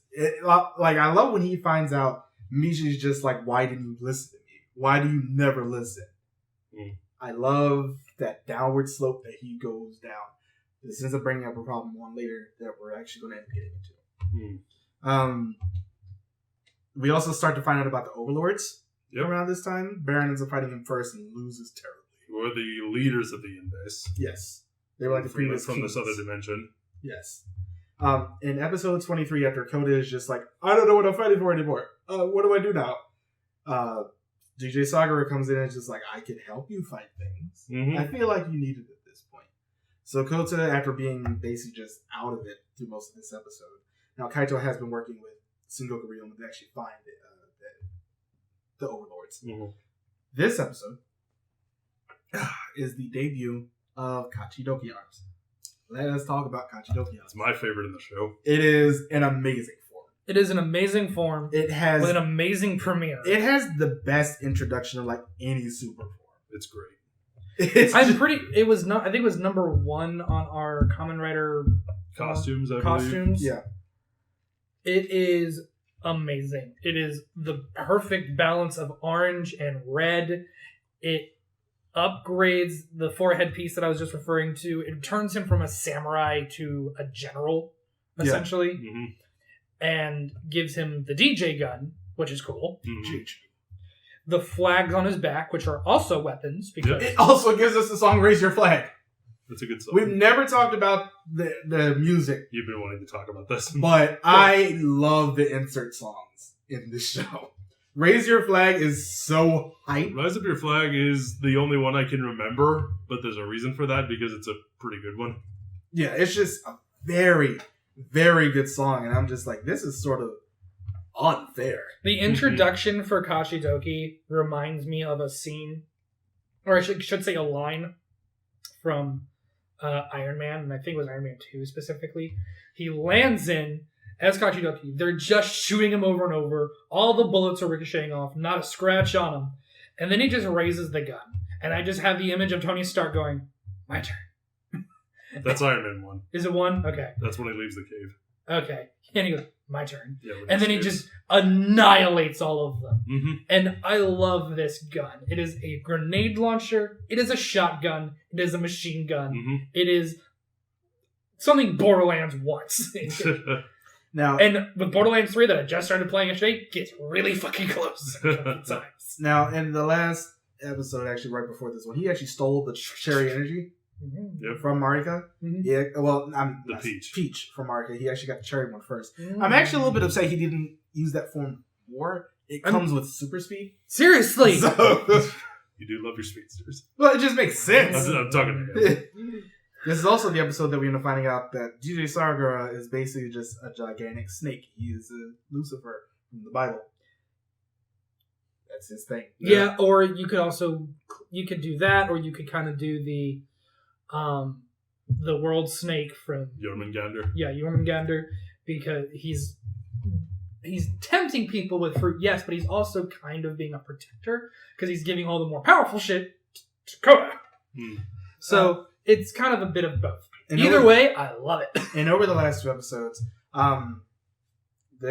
we get to meet Demushu, who's one of the overlords, and Redue, who we all thought was a guy. It turned out it was a woman. Who? Redue, the green one. Really? Yeah. If you say so, I really remember nothing about any of these guys. Redue Even after rewatching the show, don't remember them. Redue was... It's like they end I up can drawing kinda see parallels it. to each other. That's like their whole point of it. Yeah, because- the 3 overlords make parallels to our 3 main writers. Because Demushu is all about power. He's supposed to be the parallel to Baron. Redue is all about playing people, using them as toys, trying to manipulate them. Like Michi. And Roshiro, the big white one, the king, is supposed to be Gaim. So, let's I'll give them this. They look nice. They look great. I really do like the designs of these, though. If I had to pick a least favorite, it would be the white one, just because I'm not a fan of the squid aspect of his design. I like it. But that's a personal taste thing. Also voiced by Professor Bias. Of course. Joji Nakata back again. He's everywhere. He's a good actor. But yeah, also the next episode, this is Gridon and Bravo, the strongest tag. Because Bravo basically just abducted him. And it's interesting you mentioned Ridgway's female, voiced by a man, who is also in JoJo. Who is he? Bruford. Oh, that's Phantom Blood. That's Phantom I remember. But yeah, this is also the time that Bravo and Gridon's just like actually really start working together. Not so much of like teacher and student. Well, yeah, it's sort of still that, but not as much of I was abducted. Please help. Mm-hmm. So this is sort of just him trying to actually work together with this. Never give up. Never give up. No, you should give up. You really should give up. I wish he did. But yeah, this is also the time that Oren finally figures out that it's not the beat writers causing the problems. It's the cracks, and he ends up jumping through one, and they would like freeze frame on his face of basically the end of that episode. Mm-hmm. In the next episode, we finally get it's the final appearance of Gaim Ichigo Arms, and the first appearance of Baron Limit Energy. Let's talk about this scene. Hold on. What do you think? I like it. I think it's fine. I think it's okay. It's a big step down from Mango. True. But you can definitely tell that this originally wasn't planned, I don't think. He got this form because his character got super popular. So they gave him this. To actually try to keep him on a level playing field with everybody else. Which I think actually helped the story. It did. Now, again, so you can definitely tell that this was kind of a thrown together idea. But the way I think it's executed amazingly. And his fight scenes when he has this are great. Because I've never seen somebody shoot a bow and arrow backwards. Yeah, because he was the first one to actually injure an overlord. Yeah. He was the first one to do it. And then they end up fighting, he and Demusha end up fighting. But Kota's just like, maybe we talk to the overlords. They'll help us actually figure out what to do about Helheim Forest. No. How about no, you stupid bitch? That's not how this works in any way, shape, or form. Because Demusha ends up getting called away by Red Away. Sorry. Somebody posed the toy. and then Kota and Gaim end up trying to fight because not Kota and Gaim. Kota and Kaito end up fighting each other. Mm-hmm. Kaito's like, get the hell out of my way. What the hell are you doing? This is my prey. I'm trying to kill him. And they end up fighting, and then Michi's in the background, just like, maybe if you listen to me, nothing this would have happened. So he's about to transform the Kashidoki arms, and then Michi shoots him in the back, knocking him out and leaving Kota not to know what the hell happened. And then and this is the point where Michi just became bitch status for the rest of the show. Because Michi comes down and is just like about to shoot him in the head, and then Baron shoots him. It's like, what the hell are you doing? We're not doing this today, sir. And then Baron just beats him off. It's like, you can have your meltdown elsewhere. I saw that face. Is it because the beats him off? Yeah, I was like in the middle of saying, and I was like, wait, I did not actually. I wanted to say beat him away, and it still came off as that. God damn it. Oh, well, we all have our misslips. Yeah, this is the next episode. This is the episode where we get to meet Rocio. Rufio? This is the white one? I hope not. Yeah. Just so we can watch him die again? And then Gaim and Takatori, who are working together now. Because they get along. I think Takatori started to realize that maybe letting all these people die isn't the best way. That was the only way that they could see it. Maybe genocide isn't the best solution. That's not really genocide, it's just mass murder. What? Which is genocide, you idiot! No, genocide is the complete... Killing lots of people, like an entire city of people? Genocide is the complete annihilation of an entire species, essentially. Or, So killing all of Jewish people is genocide. Killing the entire populace of one city is mass murder. He does sort of have a point. I think genocide is supposed to be specific. But anyway, moving on. Michi has been working with Professor Ryoma this entire time. in the background. And then Professor Ryoma decides it's finally time to get rid of Takatori. They actually go into this a little bit more in Zangetsu's movie, which I enjoyed. Good for you. Moving on, main show. Yeah. This marks the episode of Michi becoming Zangetsu because they basically just end up knocking him off of a cliff. Rosio ends up finding him.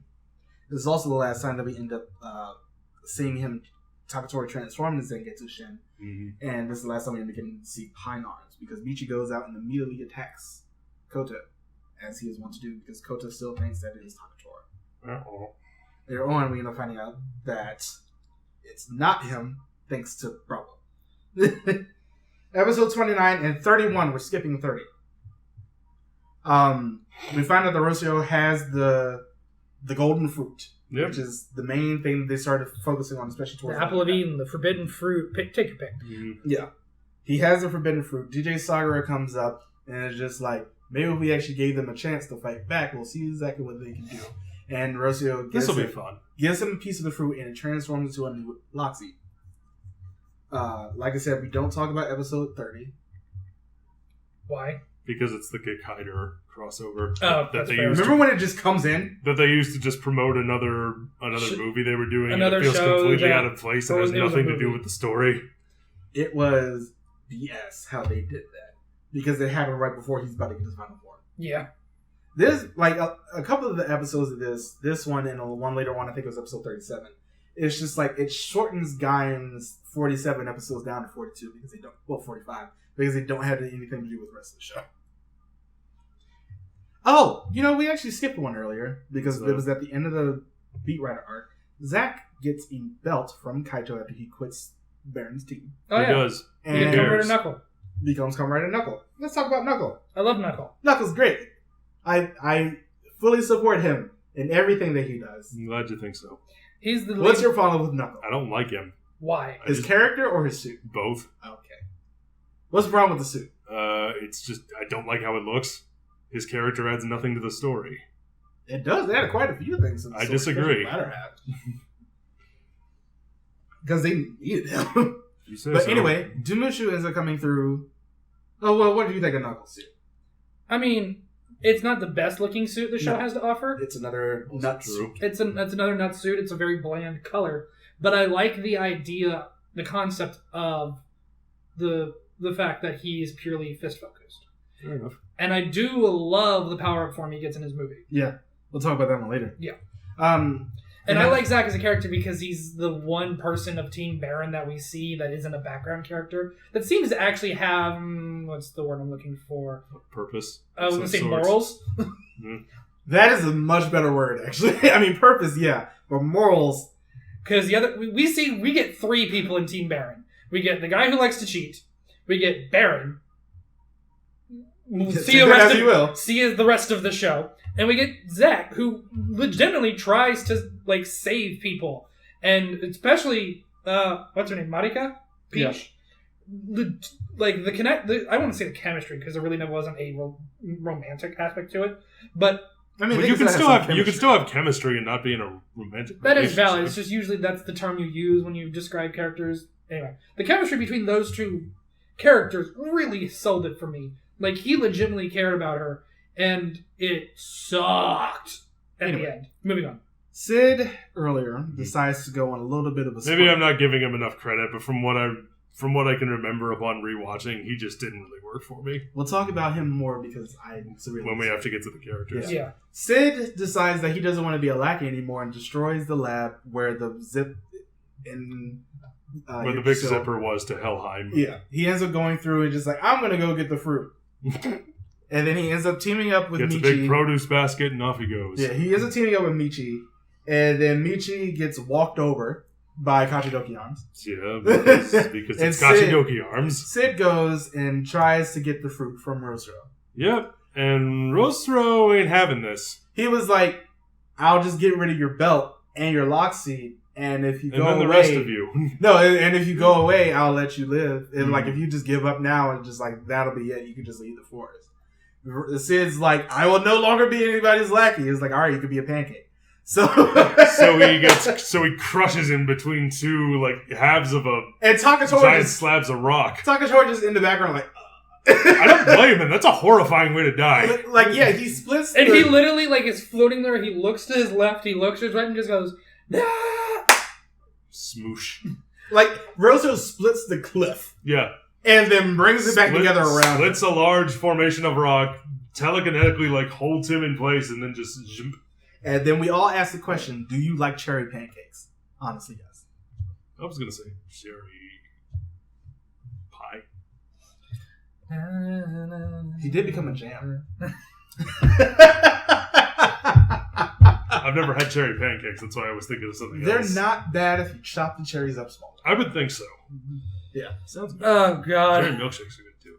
They are good. Episode 32. On the same bus to hell. Sagara comes into where Kota is basically being held right now after he's recovering from his injuries. Mm-hmm. And he ends up freezing both Mai and Kota. Mm-hmm. And gives Kota the Kiwami key. Yep. And then he goes out. Rosho is just around the city, just beating people up. Right now.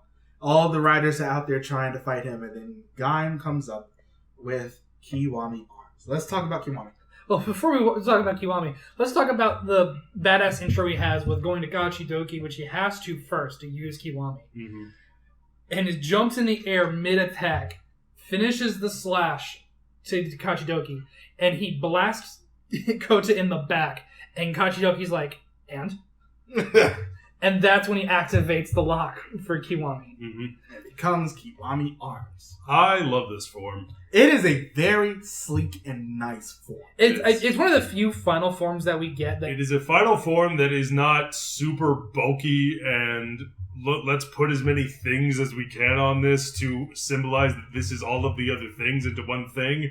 You mean like Ghost and Zio and Decade? I would say this is comparable to like Wizard's Infinity form. Yeah. Actually, it's weirdly comparable to Ghost. His final form? It wasn't that bulky. It was actually pretty No, I was more referring to Grateful. No, I mean, that's his super. Yeah, I know, but just he's the same concept. The concept of just slapping everything that they have or on one form. Zio. That's Zio why I said did the same. Zio did it. Decade. We still get like all the fruit did- on there, I believe. But Did his secondary writer get a final form of all the secondary writers plastered on him too? I think He so. will. I thought I already had one. He will get one in his own movie. Oh. Yeah. I thought I already had one. Spectre got one too. Well, he got his own Infinity form. Yeah. But it is a very sleek design. It is just like with the calling card of it, Dai Shogun. Mm-hmm. He is the Shogun. He is the Emperor. He is the leader of all, and he has the pride-friendly rainbow visor. The sword set. I will say this. I love the fact that it has a cape. If you take the cape off, the suit no longer works. Which you really don't get that a lot with suits. It's like, because of the fact that the helmet... It's kind of like Father of Ultra. Yeah. Take Father of Ultra's cape away, his suit suddenly doesn't work. Because of the fact that there's something sticking up out of the head. Mm-hmm. It, like, the cape balances it. Yeah. With Gaim's being like an actual Shogun helmet, Mm-hmm. it doesn't work as well without it. Remember when the helmet got leaked before, and it was just the back half? I don't remember that. So a picture was leaked of this helmet, and it was just the back half of the cone. You know how like everything else slides in. Yeah. It looked like it slid in, and we're like, that looks awful. And then we got this, and let's talk about the ability of this particular form. Can use all of his weapons. He flicks the key, which, by the way, I love the idea that the henching device is a key and not a lock. This is Orion form before it was Orion form. It's not lock on, it's lock open. Yeah, which I think is amazing. And I love the design of all of the main fruits on his chest. Mm-hmm. I love how Yet another thing they did right that other forms like this do wrong. I love how he summons them essentially like a magic trick. Like the first time he does it with the orange blade, it's literally like the trick when the magician's holding his hand out and all of a sudden there's a card there. Sleight of hand. Yeah, sleight of hand can cover a lot of things. It's a very generic term. Sorry, I know card tricks. But I was comparing it to literally just What? Sorry, I forgot for a second that you do know card tricks. I know some card tricks. Matt does know some card tricks. When we were about to do the Magi Ranger review, I pitched an opening bit where I do a card trick, and I don't think we ever did it. No, we didn't. So, well, maybe one of these days. So it's really, but I had all the chance to do it during the Wizard review. We just did. We had other things to talk about in the Wizard review, like trash. Yeah, but I have the clip up, and it's literally it's just there. Whereas, like later when he summons like the banana sphere, it's obviously someone throwing it off screen, and he just catches it. Whereas this one, it's a fucking. Also, do you want to see the outtakes of him like missing it? God, that'd be great. I love the walk that he has. Oh, it's the very so regal. He's very like it looks like he's only putting. I'm watching the first fight with it now. It looks like he's only putting in the absolute minimum amount of effort he needs to finish this fight. He is not running. He is pacing himself because this is beneath him. Now, this is the episode. Actually, it's the next episode. Also, he learns telekinesis apparently because he can literally. That happens later. No, with the Durian swords, they come off screen from nowhere and. No, that's just a principle of the Durian swords because Bravo can do the same thing. But anyway, the next episode. This is when Gaim finds out that it's not Takatori in the suit, thanks to Bravo fighting him and realizing that they do not have the same level of noblesse oblige like the original one did. Sorry, I'm still. Which I think that was a very clever way to pay that off. Yeah, that was pretty funny. That was like the best way they could have possibly done it. Since he doesn't know that it's not he doesn't know who it is in the suit. Gaim just goes all out, beats him. And Michi is just like, he can't fight against me and the Overlord at the same time. And then he transforms into Kiwami arms and destroys both of them. Yeah. Michi's just like, no matter how strong that he becomes, I will use his naivety against him. I'm still watching the Kiwami fight because it's amazing. In episode 34, now everybody in Zalami City is like in shelters. More or less, or they're being kidnapped, or they're evacuating, or they're being kidnapped by Red Away. That too. To try to resurrect Roshiro's like queen because he was the previous king of Helheim or something. And Roshiro is just like, okay, as long as you're trying to bring my queen back, I'll help you to an extent. So the companies of the world, they have like a British guy, a French guy, and a Chinese guy. And they're like the heads of the other companies of Yggdrasil all around the world and everything. Professor Ryoma, after Redway took over, Yggdrasil escaped by rocket. as you do when you're a mad scientist. His own private rocket that he probably built himself in his spare time. Yep. Fun fact, he did. I can only imagine that it's like under a tarp in the lab, and someone's like, hey, what's that? It's a little pet project I'm doing. So Rosso ends up coming onto the top of the Yggdrasil Tower with Takatora. He ends up bringing him back because apparently they just got along, I guess. So the U.S. and a couple other countries just decide to send missiles at Zalame City, as we are prone to do. Let's be honest. I just got reminded of the scene from Avengers 1. The Council's made a decision. I recognize the Council's made a decision, but seeing how it's a stupid-ass decision, I've elected to ignore it. So Rosso is just like, I see your missiles, and I raise you no.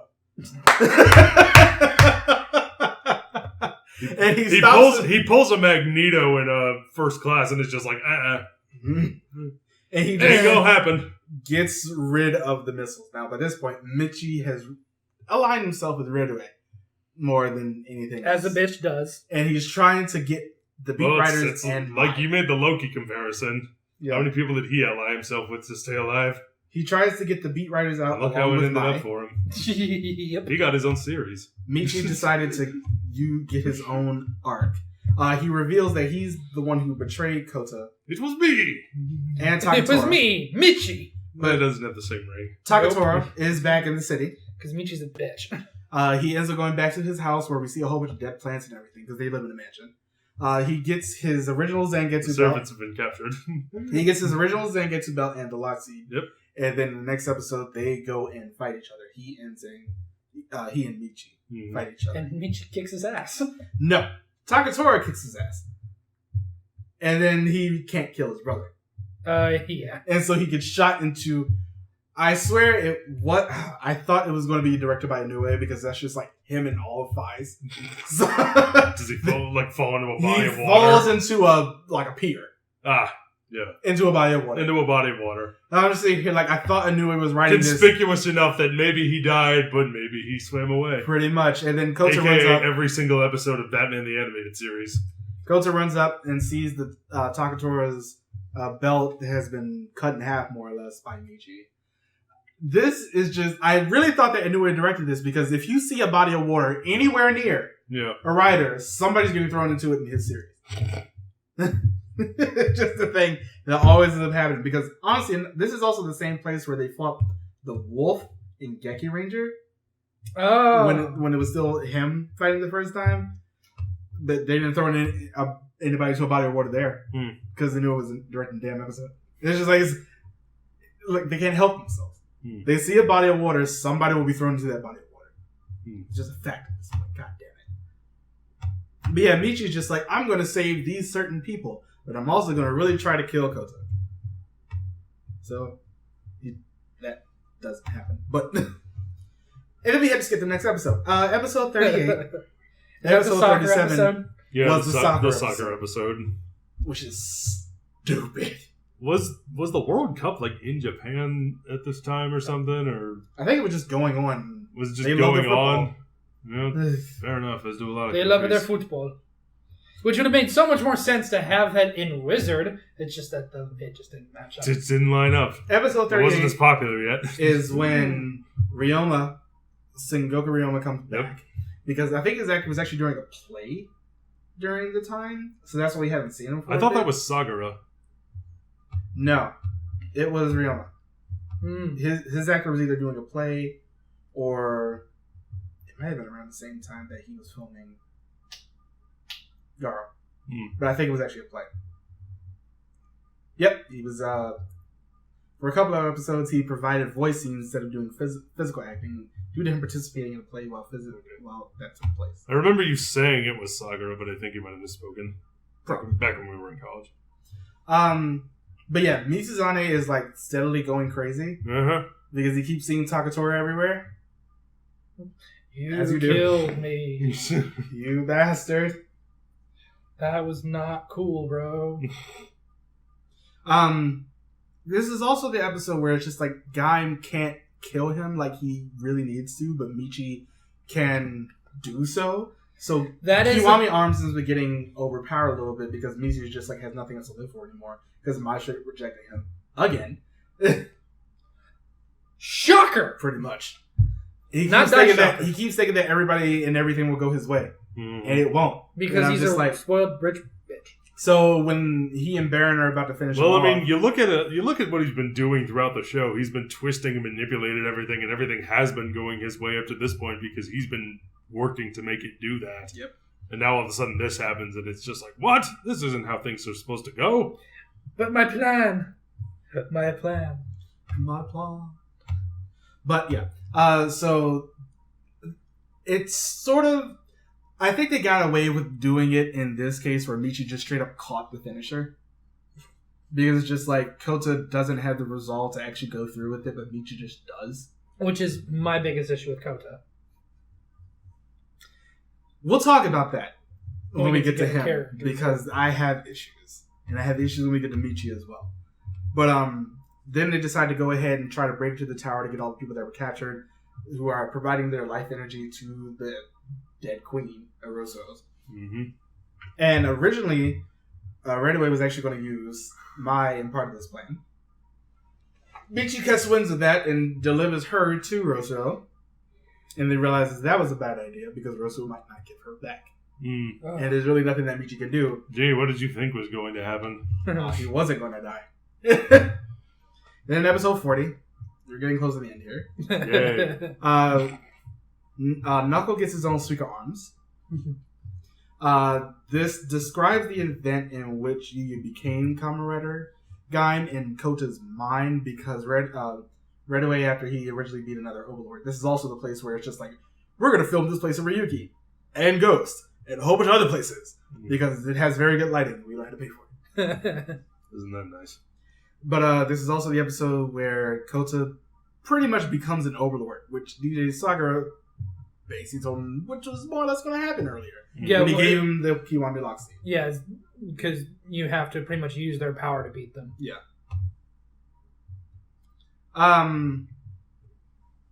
Next episode. Next time. Rocio and Red Away end up dying in this one, and the Queen ends up coming back. Oddly enough, the Queen is played by Bravo's actor's wife. Oh, really? Huh. Yeah. Neat. Cool. Neat. And I do love the fact that in this episode it just really shows that Kota is really starting to become that overlord, because Red Away starts to use the Force against him, and Kota is just like, no. And uses the Force against him instead and just kills him using Rosso's sword. So Red Away dies, and I'm just like, thank God. Hated you. Power of You vines. suck. Episode 42 and 43. This is the episode where Kota and Mitsuzane end up fighting each other. Mitsu's just like, I have nothing left because Mai had the golden fruit implanted into her. And then he takes her to Professor Ryoma. Mai dies, and the professor gets the fruit out of her, but the fruit ends up becoming her, and that's where we get the whole thing of her showing up at random times throughout the show. Because it allows her to travel through time. But it doesn't allow her to mess with time. No. So every time she tries to speak to warn them don't do something or other, her words get twisted. Yeah. Which is an interesting way to look at it. It's just like, time is going to move forward, and there's nothing you can do to stop it. You're just going back and just saying things. So have fun with that. Somebody still go by. But in episode 42, Kota dies in this episode, which is like the stupidest thing. But he decides to sacrifice himself so Michi won't kill himself. And Michi also ends up getting Kamen Rider Ryugen and Yomi. Let's talk about this one. This is the last one that we get proper. This is also the last episode that we see Lemon Energy. Yep. Lemon Energy. But yeah, Ryugen Yomi. What do we think of this one? Yeah. And It combines grape and kiwi. Gives him Red Away's spear for some reason. Don't know why that happened.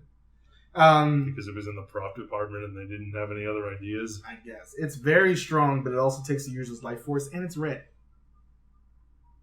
once again, because everything that Kota does is blue except for Kachidoki and Kiwami, it's supposed to, I guess it's supposed to still symbolize opposing Kota.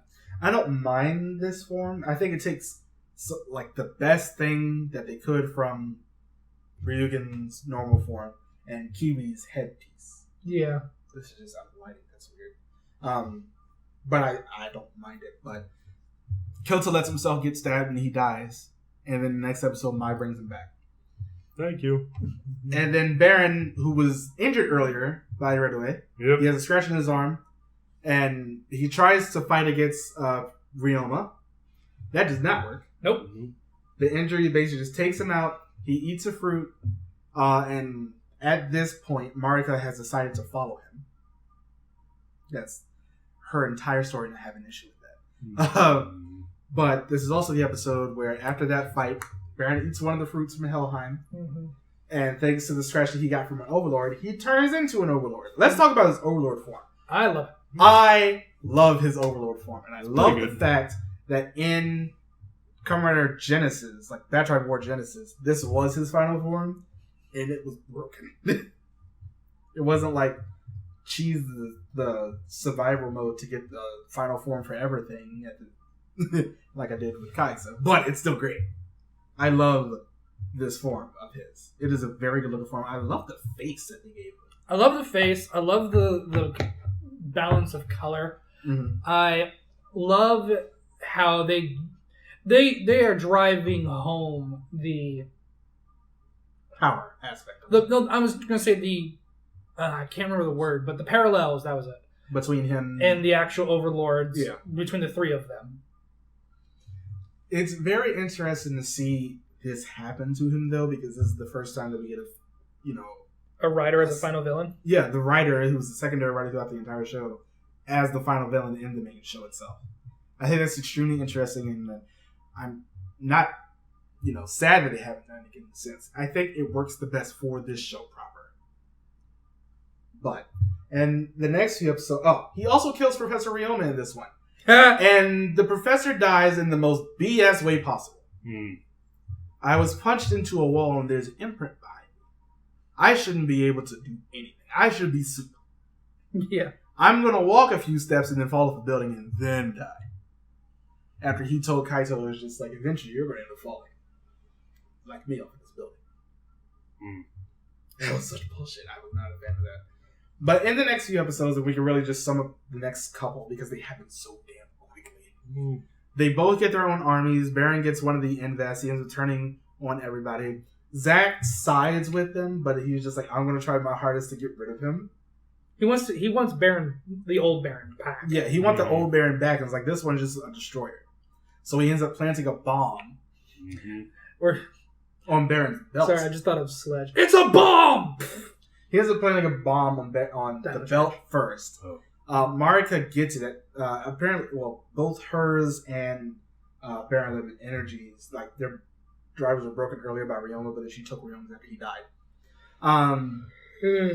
So she gets the bomb first, and then she dies, and Zack gets extremely injured. But this is the end of Marika. This is the end of her story just being a facilitator. Which sucks, because she deserves so much better. She really did deserve better. They end up getting, both Gaim and Baron end up getting their own armies. They fight against each other in probably one of the most underwhelming fights I've seen in this show. It's just like... this one really should have had a two-parter in of itself. It's just like, Baron was whooping his ass throughout most of this. And then Gaim is just like, no, I'm good. And kills Baron. It's because he became a space god. And then he... Oh my god, let's talk about the outfit. Oh, the space god. His D-Henshin space god outfit with the wig. It is so silly. It's very obviously a wig. It is so silly. And a bright white costume that looks a little too big for him. Honestly, I love it. I hate it. No, I love it because of how ridiculous it looks. Okay, that wig is a shake and bake from Party City. Oh, yeah. And I cannot stand They got the script that day and went, fuck. Damn it. This is what I have to they wear. probably put the costume on it and they were like, it's missing something. Yeah. A wig. And they sent a PA down to the local party store. However, we still have a wig. One last episode to talk about. All of the Sengoku drivers have been taken. Except for like one. Takatori still has one. Along with Michi has one as well. Takatori ends up giving him to Junoichi because Junoichi ends up finding out that Hase died and was killed. He was trying to invest and was killed. Like Yuya. And then Kamen Rider Jam comes in. Yep. It's the bad guy from the soccer movie taking over the spirit of some girl. That's the last suit we had to talk about in this, by the way. Yep. And we're going to talk about the suit a lot because they reuse it. They reuse Apple a lot. It's just the like... Apple chest piece and the Jam head a lot. Yeah. It's the face. It is the face. Like the black with the pink flames. Okay. Also, I think the colors are okay, but the actual suit itself is not very good. It's like the flames over the eyes. It's like a weird butterfly. And it's the Apple chest piece that we'll get with the gold apple and the silver apple from movies and more movies and another movie I think after that. But it's no. And now Kota has become a literal Deus Ex Machina just to show up and go, you can transform and let's fight together again. And he took all of Helheim over to another planet. He made a planet. Yeah. Took Helheim to it. Along with Mai. So now me and the cloned Pokemon can live in peace. Accuracy. Concentration. I mean, how do you stop a forest from overtaking a planet? Hesitations. Take the forest and you put it somewhere else. If we take Bikini Bottom and push it somewhere else. I was also thinking... Push! Have you ever... There's also the homeless episode of South Park where they can't solve the homeless problem. They just put all the homeless in California. It's just like, this suit doesn't work. But this episode is more of a redemption for Michi. That he shouldn't have gotten. No. He should not have gotten this. But yeah, that's all of Kamen Rider Gaim. Let's talk about the characters. Coach Kazuraba. Let's. Kota, he is a very He exists. two-dimensional. I think Kota is... This gets into one of my biggest problems with this whole show. This really was a tale of two viewings for me. The first time I watched this show, I watched it as it was airing when we were in college. And I think I was just so excited to be watching something that wasn't Wizard that I was willing to... Because think about it, Wizard, we had a lot... me especially, had so many problems with that show structurally. And the past several shows we got, every single one, it was two-parter, Victim of the Week. And this broke that. And we were so happy. It's more serialized, it's more plot-focused, it's more character-focused. Which makes it very easy to watch. Which makes... It is... I don't know if I agree with that, but for you, I can understand that. But coming off of Wizard, where it was the worst of the past...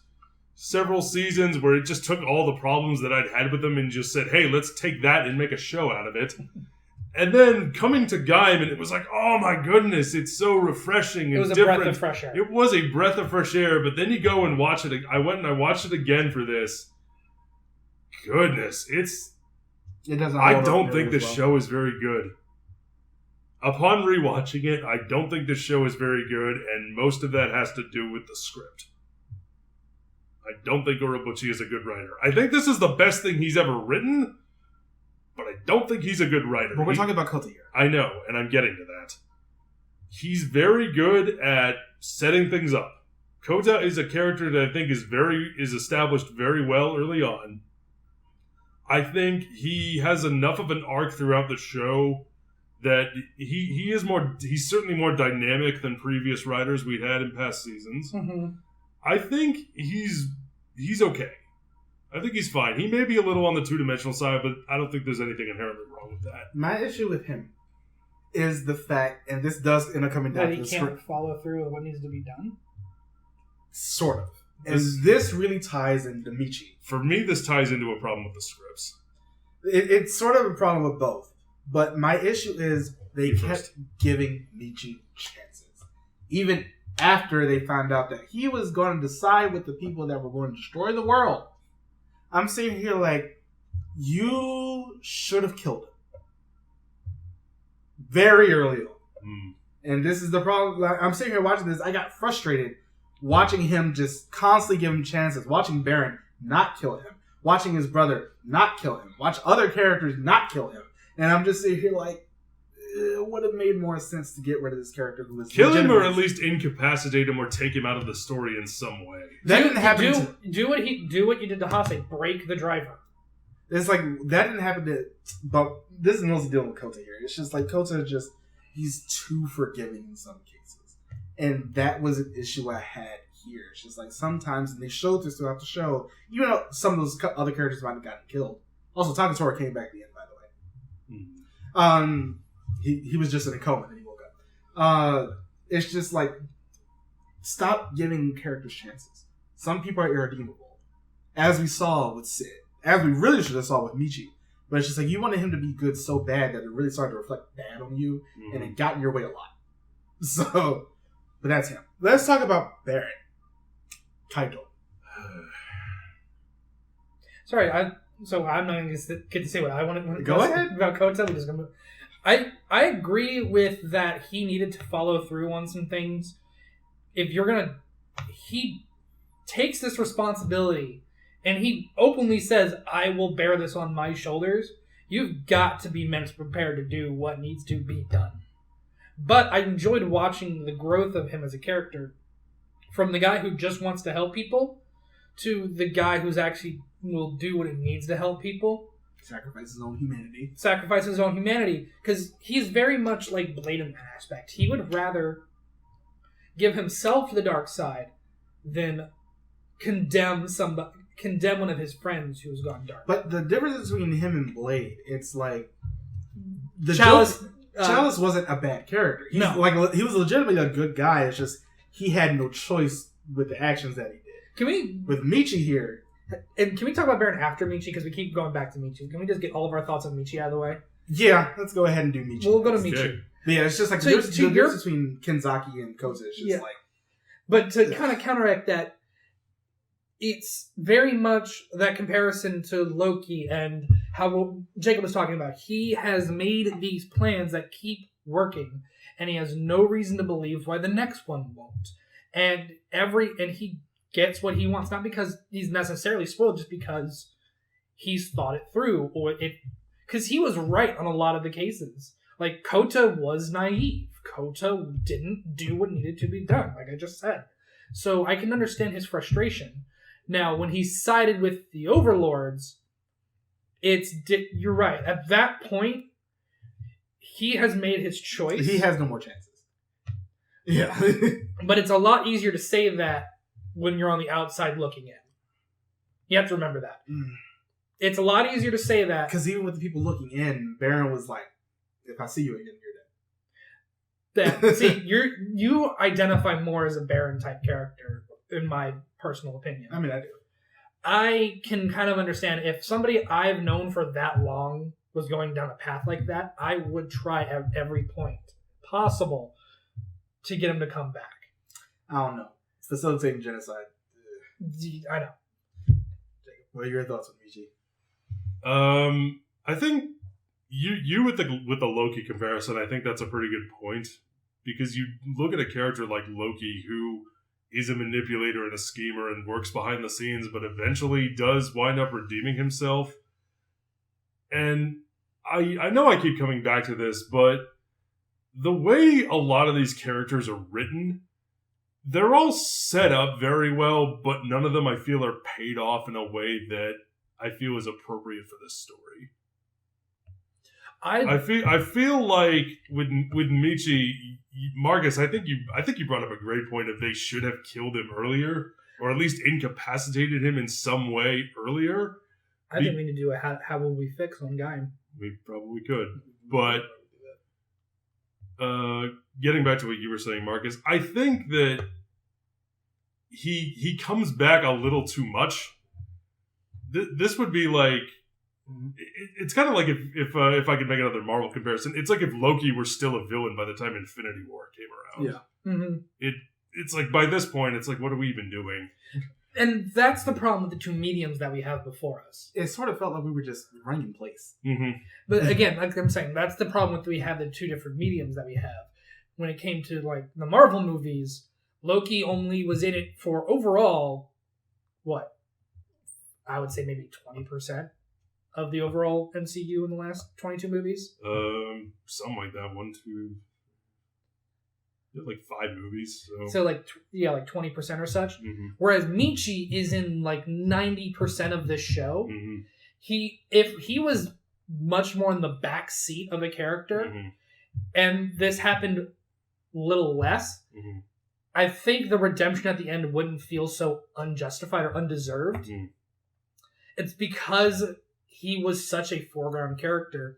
It's such a villain through so much of it. Is the problem. But I like that he's in the background doing things, but because we're focusing that's on what him I'm so talking much, about. That's what I'm talking about. Yeah. He's focused on too much. but yeah, because he's in the background, but we as the audience are seeing him in the foreground, so it doesn't work. Imagine if he showed up only as much as, say, Mai did, or the guy with the slingshot did. Yeah.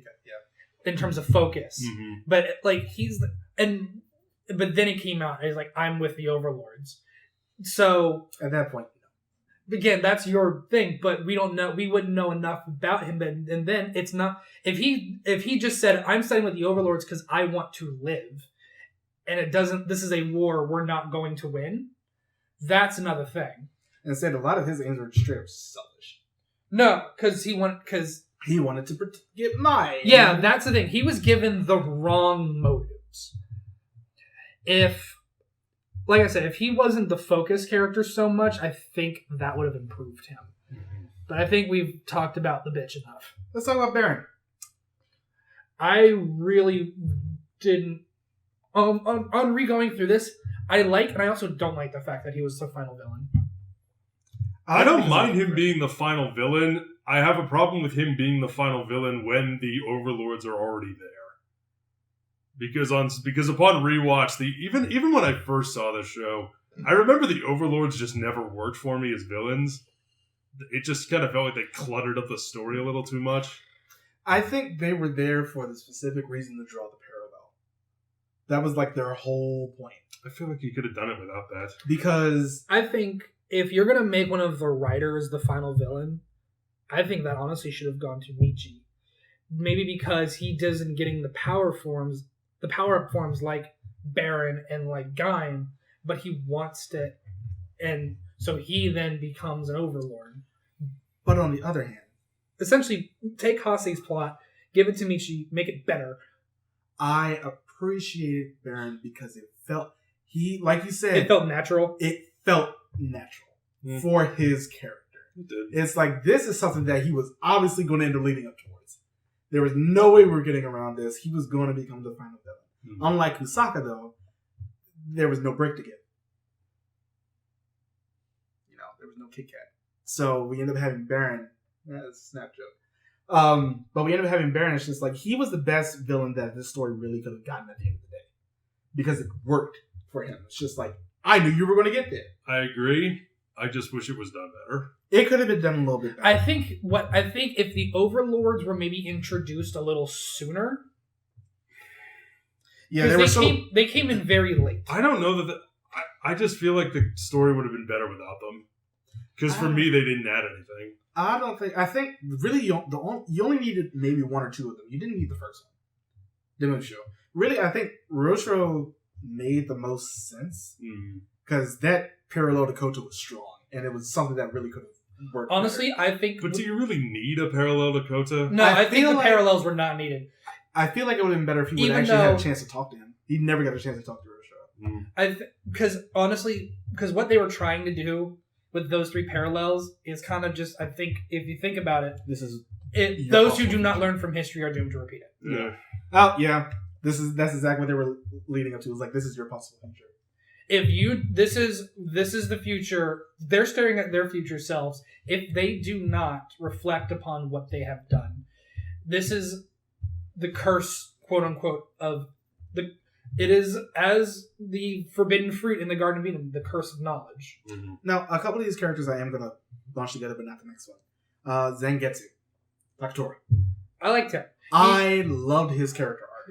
It was pretty good. He was the character who made it real apparent real fast that you need to grow the fuck up if you want to live through the next 34 episodes. He had the parallel to Kota the most, and you saw it because they got along after they actually started talking to each other. Mm-hmm. It was like they had ideals. It's just like they went. I feel like this all could have been avoided if we all just sat down and talked. It's like, sorry, he's saying that a lot. Yeah, it's just like they had a way, but he and Kota split off. Takatori was like, "There's nothing we can do. We just have to do as much as we can to mitigate." Kota is just like, "I'm going to try to do as much as I can to save everything." It was conflicting ideologies about how to handle this particular situation, which made me just appreciate Takatori that much more. Oh no, absolutely, and the idea of which ideology is best to handle the situation. Do we fight it? Do we cut our losses? How much collateral damage is too much collateral damage? All of these questions that are asked, because this entire show, I think, is another way of saying there is no black and white. There is a lot and a lot and a lot of gray. Which is why I think I identified... Which is hilarious because the head overlord is white. I think this is why I identified the most with Takatori, just because I saw exactly where he was coming from. He tried to be as positive as he could, but it's just like... It's a grim fucking situation. Yeah, there's nothing as much as I can do until Kota brought in maybe this. What is your thoughts? On Takatori? To be honest, I don't really have any. Nothing too drastic, I'd say. I thought he was fine. I thought he had a nice arc. I think I'll say this. I think out of the core cast, I think he might be the best written. Yeah. I think. That's fair. Now, I'm not going to talk about Hase. Hase was there to get power. And then die. Bravo. I do want to bring up one point about Hase, though. Okay. A lot of Urobuchi's writing has a moment or a scene where something really dramatic or scary will happen, And usually after that, his work tends to lose me. So in Madoka Magica, it was when the blonde girl died. And then immediately after that, I just lost interest in the show. The writing was not working. The characters, nothing about the show was working for me. And for this one, for Gaim, the scene where Hase turns into an overlord, Invest. Thank you. It's comparable to wading into cold water and it getting up to your waist. It shocks you for you get that moment of shock, but after that you kind of get used to it and you're like, okay, it doesn't really go anywhere. I think interesting after that. I don't think it develops as well as it could after that. It just kind of goes downhill for me. I can see if that makes any sense. No, it does, and I can see what you're saying, and I agree on some points, but I disagree on others. Yeah. You're right. From that point on, there are parts of the show that don't. I guess I don't want to say escalate, but they kind of raise the stakes too soon. I wouldn't say that they raised the stakes too soon. I think it's the fact that immediately after that, they spent too much time on things that didn't matter. Yeah, that's what I think it is. The beat writer thing should have died there. It should have gone nowhere. Nothing with them mattered anymore. That's when I hated Maya in that whole portion. It was just like, what about dancing, you guys? I'm sitting here like, shut. There are more important things at stake. Somebody just died. I don't care. There are other things that need to happen. This is when I texted you. I was just like, watching the beginning of Gaim makes me not want to watch the beginning of Gaim. Yeah, because it's just like that portion. Watching Mai try so hard to make everything about dancing again, I'm just like, go away. But I counteract with this. When a tragedy happens like that, there is usually at least one person who tries to maintain the status quo of before that said tragedy. It shouldn't have been her. I'm not saying it should have been, but I'm saying that there's always one person who's I'm going to make a parallel to a comedian that I watched that I also showed Jacob, Daniel Sloss. He was talking about he had a bunch of material about his sister who had cerebral palsy, and he had to sleep over at his neighbor's one day because they had to take her to the hospital, but it didn't seem like a big deal because they had to take her every month. He goes home the next day, get ready to go on a field trip, and his entire family is there. And because he found out his sister passed away, and she was like 7. Very good. Yeah.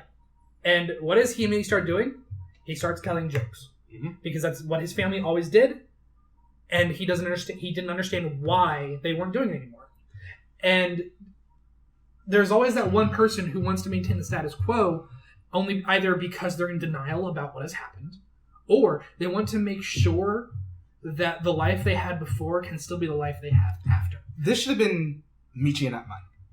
I absolutely agree with you on that. Because of where Michi was going and really trying to keep everything the status quo as much as he was by manipulating everybody, this should have been him and not Mai. I feel like it would have just made things a little bit cleaner. When it's coming from Mai, it seems like she's just oblivious to what's going on. When it comes from Michi... If it came from Michi... It became purposeful. Right. I just think some character roles need to be switched around in the show, definitely. We're going to talk about these next two characters together. Gridon and Bravo. Okay. That makes sense to talk about them together. I liked Bravo at the beginning. I hated Kiridon the entire show. I'm with you on that second one. I liked Bravo when he was a threat. And when he became serious. When he stopped becoming like the butt of the joke, he was the first one to realize that Baron had become an overlord. He was the first one to realize that it wasn't Takatori in the Zangetsu suit. Yeah, that might have came from a place of comedy, but the thing is, he became so useful at the end of the show. I think he should have stayed like that through the whole show. I don't think he should have been the comedy relief. He worked it well enough, though. I laughed at the jokes, but... His actor gives it his all. He really does. Fucking nail. He gives 120%. But I think the character was given the wrong role. I think if... Let's say Hase didn't die. Just, what if Bravo is the first to die?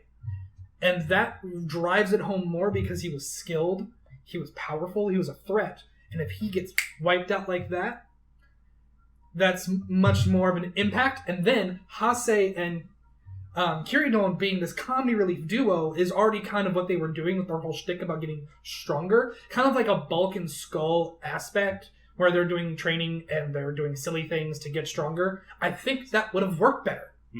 Now, I don't know. So I like Junoichi enough for his character. well, Jinochi.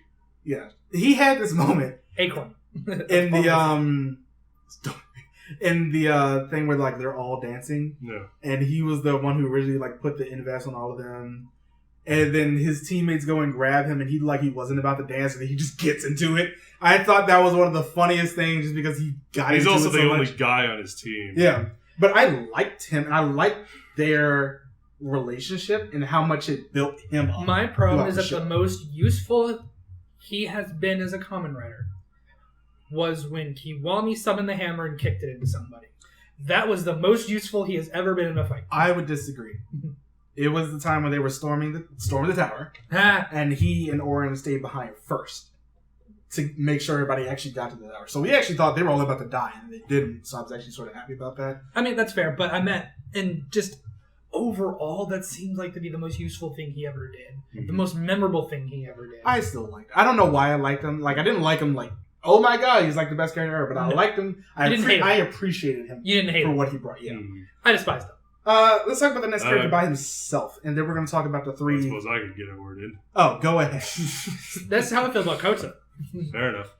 Sorry about that. Yeah, you're fine. Wonderful. Jinochi, not a fan, but I'll give him this. I He never gave up. liked him and Bravo together. I do not like them on their own. That's fair. Because their dynamic is pretty funny. The actors have really good chemistry. And like when you brought up again, like them holding down the fort at the end when they're storming the castle. Have fun storming the castle. I was trying so hard not to say it. I will always make the Princess Bride jokes. I appreciate that. It's a great movie. But yeah, One of the best movies but ever. yeah, they work together on their own, not so much. That's fair. Bravo on his own just annoyed the hell out of me. And again, if like I was saying, if they'd taken the Green Beret aspect of his backstory and did more a little with that, I think he would have been a much better character. Like, he could still be a parfait chef and everything, but he was the one who he didn't eat the fruit. Mm. Yeah. He was the only one who resisted it. Willpower. So who's next? Zach. I want to This talk should be about him fun. by himself. And then we'll get to the final three. Let's start with Jacob, because you're the only... I really have nothing to say. You just don't... He's a character that left no impression on me whatsoever. I said this earlier. It doesn't factor into his character at all. So yeah, I'll just not say anything about that. But he just did nothing for me. Every time he was on screen, it was just like whatever. It's Baron's sidekick. It's that guy. I think I sort of felt that way at the beginning, and then at the end, it's just like, okay, I get what you're trying to do. It's just like, you're also trying to self-sacrifice, but it comes at a different cost. It's like, Kota was over there sacrificing his humanity. Zach was willing to sacrifice his life to stop his friend from just straight up going and killing everybody who he doesn't deem worthy. And even up until then, though, that was the point where that kind of cemented our love of Zach, is that he was ready to make the ultimate sacrifice, which is blowing himself the fuck up for the chance of taking out Baron before Baron did something completely extremely awful. terrible. Mm-hmm. And it goes back to what I was saying. He was the only person in Team Baron that we really saw that had anything that resembled a conscience. He was the first one to team up with Mai. He was the first one to team up with Mai. He is the person I kind of related to the most on Team Baron, because he was like the most realistic of a person. He had the line of, "This is some shit we shouldn't do." Yeah. And I enjoyed seeing that on a team that was portrayed to be all the bad boys. Zach was that I don't want to, this is going to sound really cheesy, was that shining light in Team Baron in the darkness of their cloaks.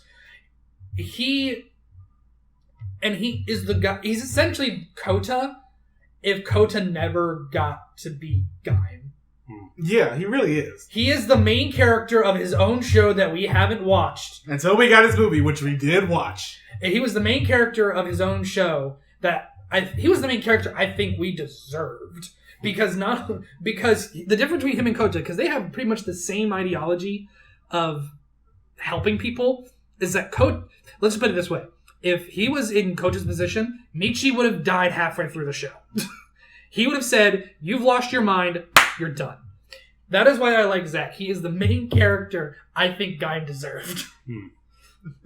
Not the one we needed. No, it was the one we needed and deserved, but it's not the one we got. Right. I want to talk about that's a very interesting way of looking at things. I want to talk about these last three characters together because they were introduced together more or less.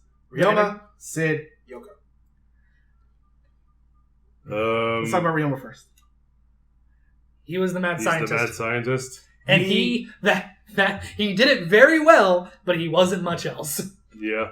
He was the backstabber. It's weird because really, Michi wasn't? He was the other backstabber.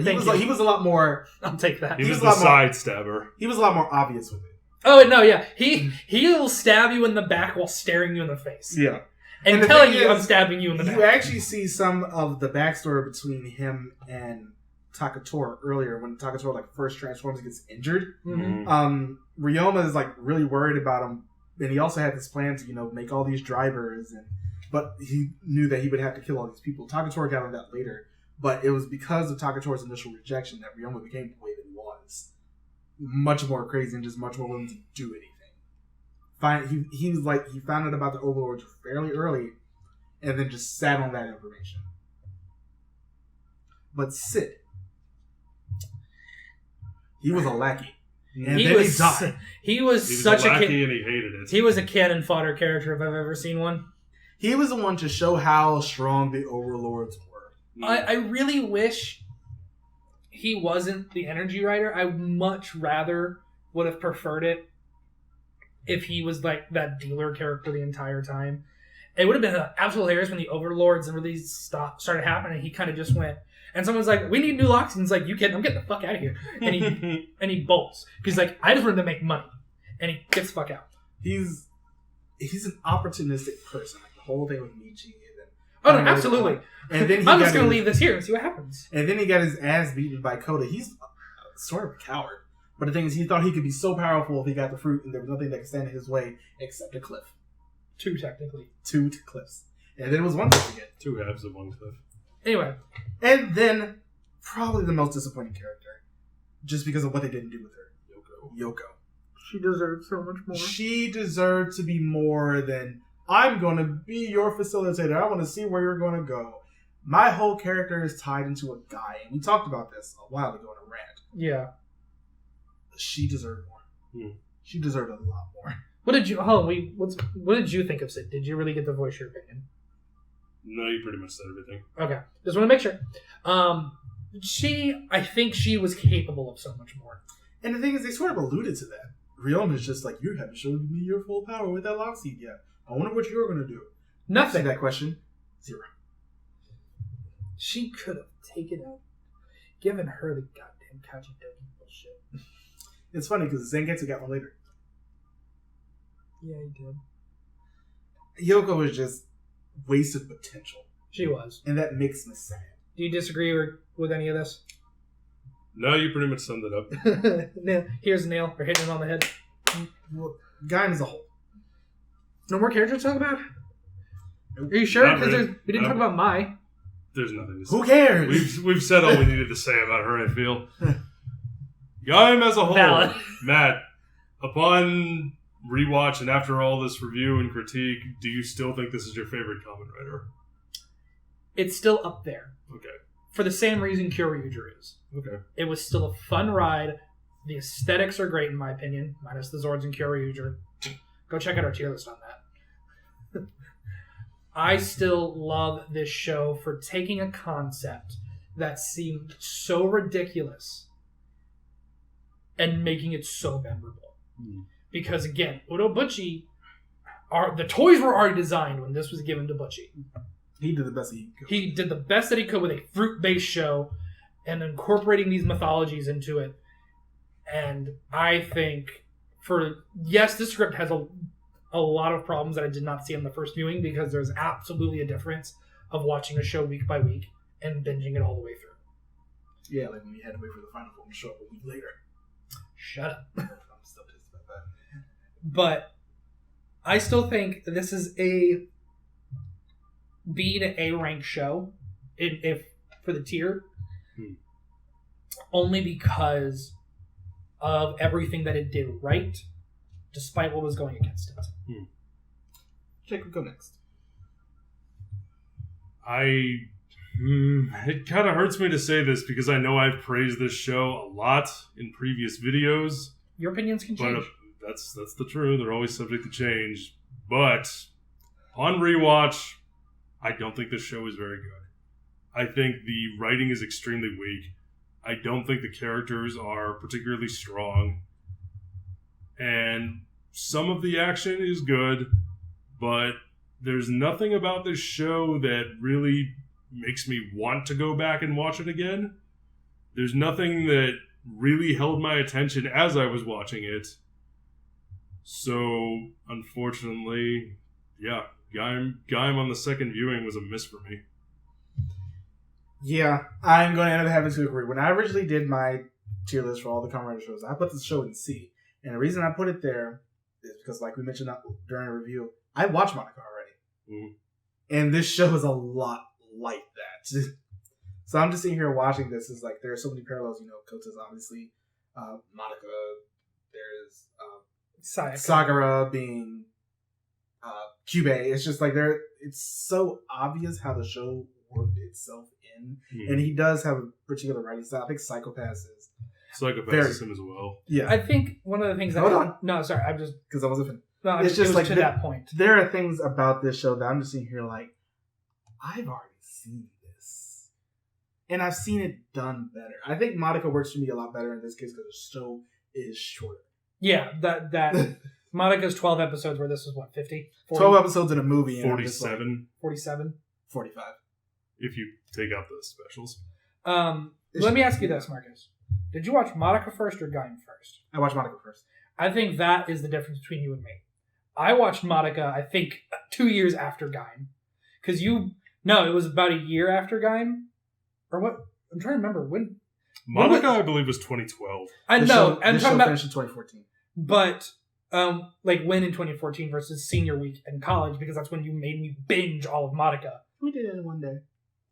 But that's my point, is I watched Monica second. So I didn't have the knowledge of Monica going into Gaim. Let me rephrase that. I watched 3 episodes of Monica my freshman... I was about to say, I remember you... I remembered. I watched the first 3 episodes of Monica my freshman year in high school. Or college. I'm sorry. My freshman year in college. I stopped after the blonde girl died because it wasn't the show I was looking for at the time. I was looking for something a little more lighthearted. Sure. Good. Lighthearted. But I think that's why... I just say that because you know my opinion on the show. I think that's why I like Gaim more than I like Monica. And I didn't hate Monica. But I think Gaim... It's also, I think... It's the first Kamen Rider I watched from start to finish as it aired. I watched the premiere, and because by the time I got into Kamen Rider, Wizard was like 5 episodes in. Was it? Yeah. So I think you got in... It was like 3 to 5 episodes in. Oh. It was the first Kamen Rider I watched as it premiered. It was that one. So it's always going to hold that nostalgic place in my heart. And there's nothing that it can do, regardless of bad writing or 2-dimensional characters, that's going to fix that, because it was the first Kamen Rider it was the first Kamen Rider I was getting all of the leaks about and all of the trademarks about and all the toy catalogs. It was my first experience with that. Okay. So yeah, that's our thoughts on the Gaim. Probably one of our longer videos. It is. Let us know what you think about the show in the comments below. And next week, I'm not sure if we're going to have a video next Sunday because I have a funeral to go to. I'm not 100% sure as to what it is. So Gaim month might be postponed by 1 week just because of that. But we're definitely going to end up seeing exactly how everything flows about out here. Life happens. Yeah, life does happen. So we'll let you know later on this week. But yeah, let us know what you think about Gaim in the comments below and the fact that this is legitimately our longest video. And follow us on all the things, of course. And we will see you next time. Bye, everybody. Bye.